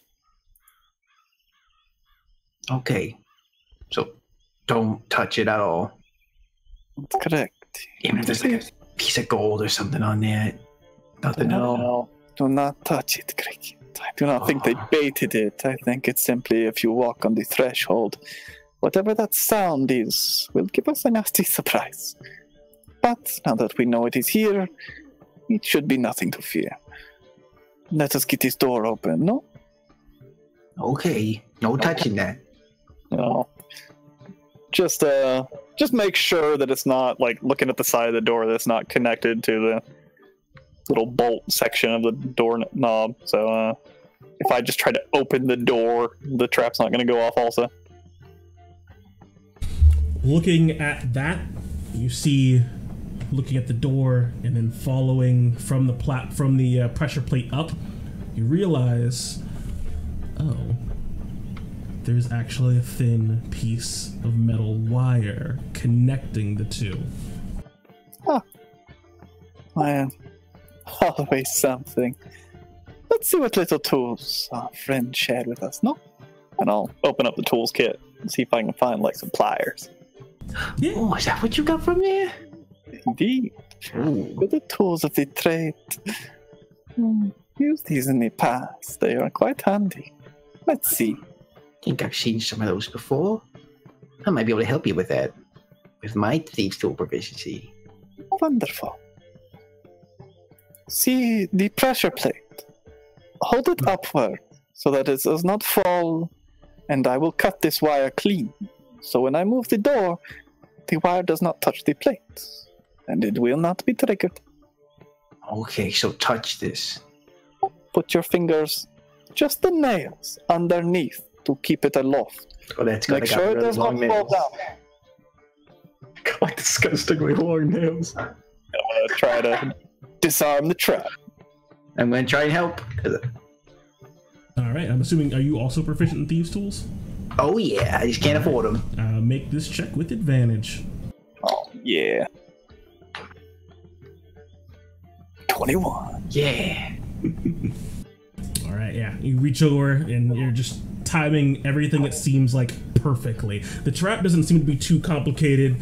You look at this as you're kind of making this motion to cut it, Hesha. You think 30 minutes and some good supplies, you could make this like that. And you cut it, and you hear nothing. You don't feel anything. You kind of hold on to the plate, Cricket, and you feel like a very soft shudder, and then nothing. Everything seems like you successfully disarmed it. Wonderful. Oh, it did not seem like the wire was holding it. Yes, Cricket? Will it fall on its own if you let go? Well, let's see. As I very carefully slide my long, disgusting nails from underneath this thing and just see how it goes. Wonderful. You hear the spark come again from inside, but the trap does not seem to spring. Well, one obstacle down. All we can do now is get this door open and see what we can see. Okie dokie. Let's try the door first, see if it's just unlocked, if they trapped it. Maybe they didn't lock it.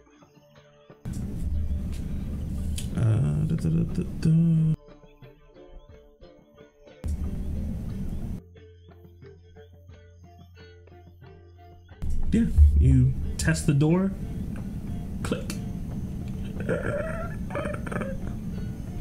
And looking ever so slightly inside, as it is unlocked, it swings from where you're standing over towards Cricket.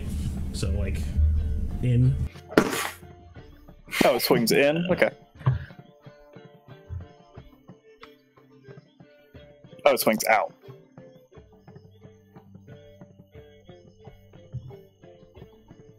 Oh, okay. Oh, yeah, because I was going to be, like, right on the wall, just sticking my eye up to the crack. I can see like that? Ooh. Yeah. Is sitting on some sort of perch. There's something in there. The crackle of electricity again. Almost as though something is breathing. I think something alive in there. It sounds like it's crackling and sparking like this thing. I can even see like a hand or something.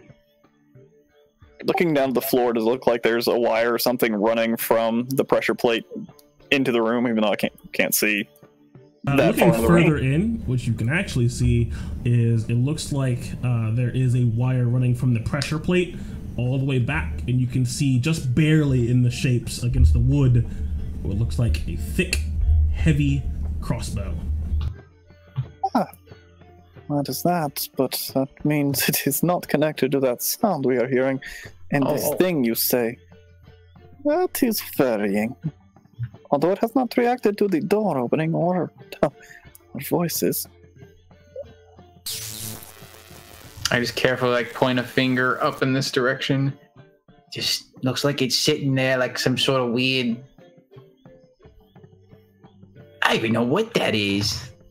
And trying to make it out as best you can. Give me a perception check. Ooh, let's see. Ugh. Yeah, it as you're kind of like looking at it, you're trying to make sense of its form, but its form doesn't really make sense. It just looks like lightning. And then you kind of see it. It looks like it has a head that is just down, and every time it seems to move up and down as though it was breathing, you can hear that same sort of spark noise. And you realize that there is some sort of elemental magic at play here. I don't think I understand that. But is the breathing like really slow and gradual? Like it's asleep, yeah. Like it's asleep? I think there's like a big bunch of lightning that's sleeping in the room. Ah. So we simply must be quiet then. Very quiet.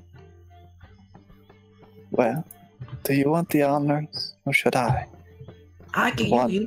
You got the watch.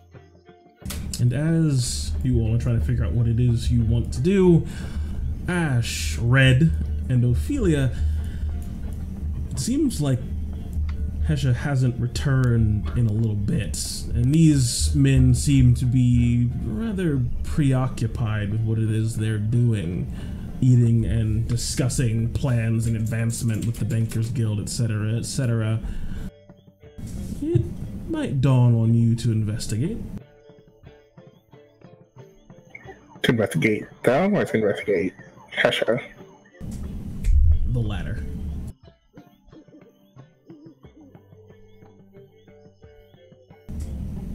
Hesha.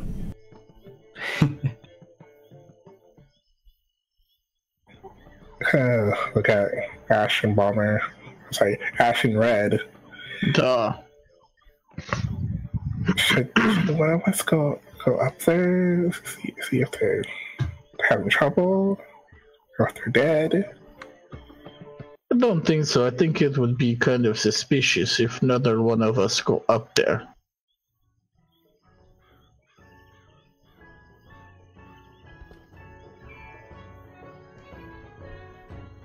Ah, this is good song! Play that one more time! I like that part where it goes ding, ding, ding, ding, ding.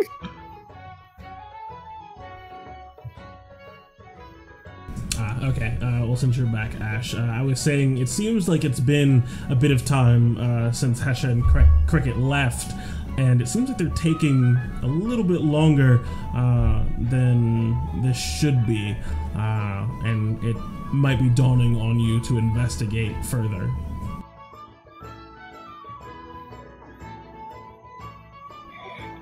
Where was the bathroom? I relay where the bathroom is. Since he just teleported me to some random room and locked me in there.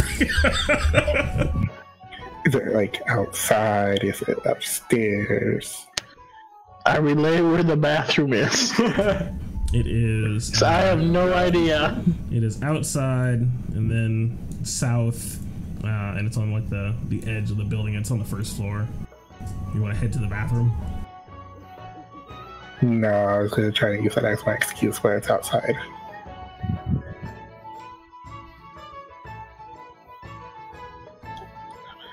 I will wait another 10 minutes. Okay. It's like clank when I walk. And coming back over to our wonderful sneaky boys. So you can have the honors, Cricket. Here, take the tools. And I will use this string. I will tie it to the edge of your shirt and watch this creature as you move. If I see it starting to stir, I will tug, and that will give you time to hide. Oh, that's really smart. Your form is smaller than I. You can find a better hiding place within the room. Okay, I'll try my best. Take out my string, and I'm going to tie it just to the, like bunch up the edge of his shirt and just tie it around it. So if I pulled hard enough, it would just get loose. But little tugs, you know. Be careful how hard you tug it. It might just tear the whole thing off. Just tear his shirt off. All right. Let's go. And I'll take his position as he starts to move into the room so I can keep an eye on this thing. So I'm getting down real low on the ground, just trying to squat and be as quiet as possible. My ears sort of fanning out to the sides. I step in the doorway and I look around. Oh, actually, I think there's more than one in here. Yes, I see the other. Be careful. All right. So I'm going to give him my thieves' tools, if I didn't mention that. I'm just taking them under my arm and just sort of putting them somewhere on me in my pack. Yep, and then looking in, you can see that these creatures are on top of what looks like some sort of metal plate, and that plate connects to a rod going down. One of them just looks, you can't really see past the table or this desk and chair arrangement, so you don't know where it ends, but the one closer to you seems to go down into what looks like a loaf of bread. Oh, I'm hungry chest. Oh, it looks like the rod goes into a roof of the roof or the lid of a chest. And these things is connected to it. Oh, okay. I'm gonna try to enter the room sneakily. So can I make a sneak check? Yeah, go ahead and give me a stealth check. Here comes a sneak check. I was hoping to be giving him advantage on his stealthiness by keeping an eye on the things that are stirring. Giving him help. Mm-hmm. Sure, roll with advantage. Roll another one. Hit 20. Real low. Okay. Well, trying to get a bit low. How are these tables and chairs really occluding? Could I see past the legs as I'm sort of getting my tiny body low? See what the other one's connected to. As you're getting further in, you realize the other one just seems to be connected to. It looks like a flat second plate at the bottom, like a what we would know as the bottom of a floor lamp, essentially. I see. How smart is Cricket? Not very smart. I'm just looking at one that's connected to what seems to be some sort of floor grounding. The other one that's connected to a chest. Putting pieces together in my head, looking for something of value. There's a chest there. Sort of step back, look closer to Hesha, and very quietly just try to convey what I've seen. One of these things, they're connected with these metal things. One's just go into something, I don't think it's important. The other one goes to, it looks like a box of stuff. I think it's where we need to go. That would make sense. Should I just tear it open with these tools? See if there is a small drill of sorts in there. Okay. See if you can get into the box without opening the box. Go in from the side. I look in the thing for anything that looks to be something for getting into boxes from the side. A little hand drill. Yeah, you find what looks like a sort of like a corkscrew-like implement that you can twist with your hand, but it looks rather small, like it's designed to maybe remove like a lock or something by force. It seems to be pretty sharp, but in terms of making a hole in the side of the chest, it seems perhaps ill-suited for that. You think this will work? Pretty small. I don't think so. I was hoping for a hand drill of sorts. Well, and I'll look over to the thing standing on top of the chest. Well, you are nimble. Replace the chest with something else. A little switcheroo, yes?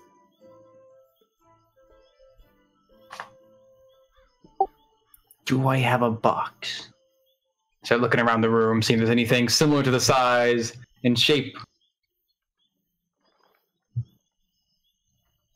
Yeah, looking around, you see the only real things you see is the bed, a dresser with some drawers, look like 2 drawers, 3 chairs, a table, and a fireplace that just has like a metal grate inside of it, but no logs. I don't see anything I can use. I think I'm just gonna have to go poke it open. The chair next to it. See if you can gently lift the pole that's connecting the chest and place it atop the chair, above the chest, sliding the chair into place.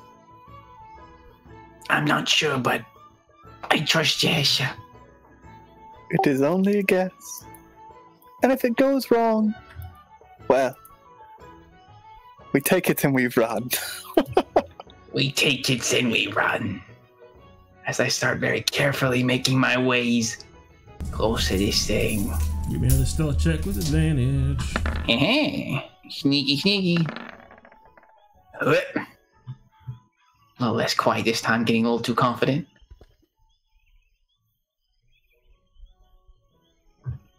These creatures seem to not stir, but they continue to zap with electricity coursing through them.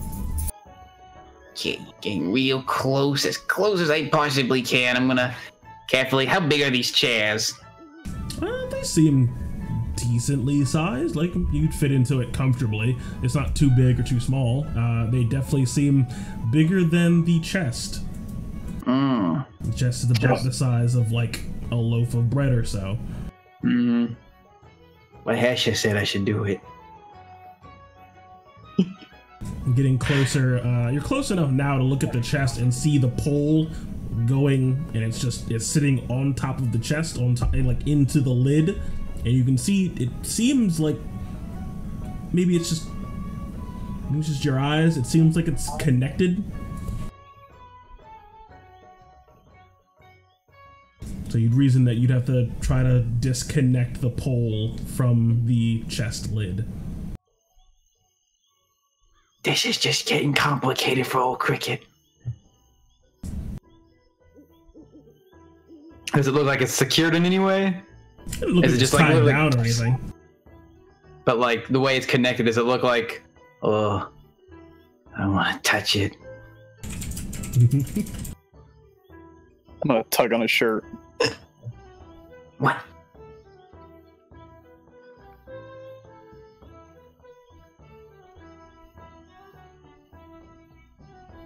Oh, and I take some of my cloak and I put my hand through it and I reach out and I try to use it to grab onto the electric pole. Cricket dies. Yep. Con save? Yep. Boom. Yeah, you can feel this just tightness in your hand. Like you just reach out to touch it, and then your whole hand just grasps onto it, and you're just kind of, your arm is just stuck. You try to. Am I like shaking at all? Like the string would be shaking, and what would the person holding onto the string? Would she feel me shaking? Yeah, you certainly feel Cricket kind of tensing up and holding on to this now. It's evident that something seems to be a little off. Give me another con save. You're somehow getting stronger. Able to kind of shake it off just a little bit. You can pry yourself free from this pole. I just turn back to the Hesha. And give me a stealth check with disadvantage. Let's see how stealthy I am. Oof. As you can see, this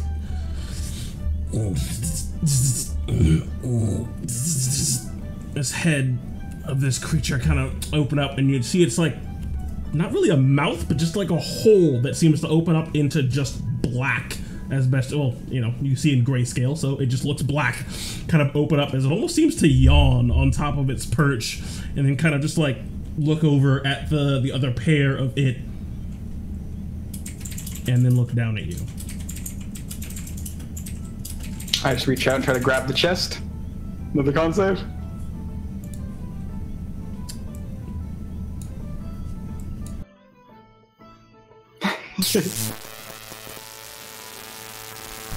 And now this weird electric noise is much, much, much louder as it looks at you, and it almost seems to let out an electric screech. As roll initiative. Oh, snap. This is my favorite part. Do we hear said electric screech downstairs? Yeah, you do. As does everyone else in the inn. And as Cricket grabs a hold of this chest and this creature screeches in his face with the sound of electricity crackling, and everything seems to go take a turn for the worst, that is where we'll end our session tonight. No. Oh. Come on, Cricket.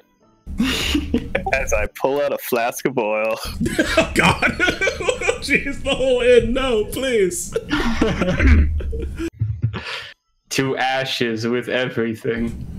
Well, I got nothing, Cricket. I'm sorry. It's all good. We tried. Just you like, I can make a plan. The character can't. I got nothing. Plan what? Like, I could go in there and take 10 minutes to cast Identify, but I don't want to fucking do that. I could be able to cast a ritual right in front of those things. Yeah, plus rituals make noise. Yeah. Mm-hmm. Oh, lordy, lordy, lordy. That was fun. Enjoyed you all being goofs, and I hope, though did not get to see the most action-packed first session of the city of Caelumvale, I hope you enjoyed getting to know our wonderful cast of characters and their various interesting mannerisms with this session, and we'll have to see how everything shakes out for them, the chaos that is doomed to ensue next Wednesday at 7:30 Eastern once again. Other than that, I want to thank you all so much for watching, and I hope to see you next Wednesday, this upcoming Friday for the Song of Rapture game, and Sunday at 5 p.m. For the Expanse as well. Other than that, may your dice always roll 20s, and you always make your saves.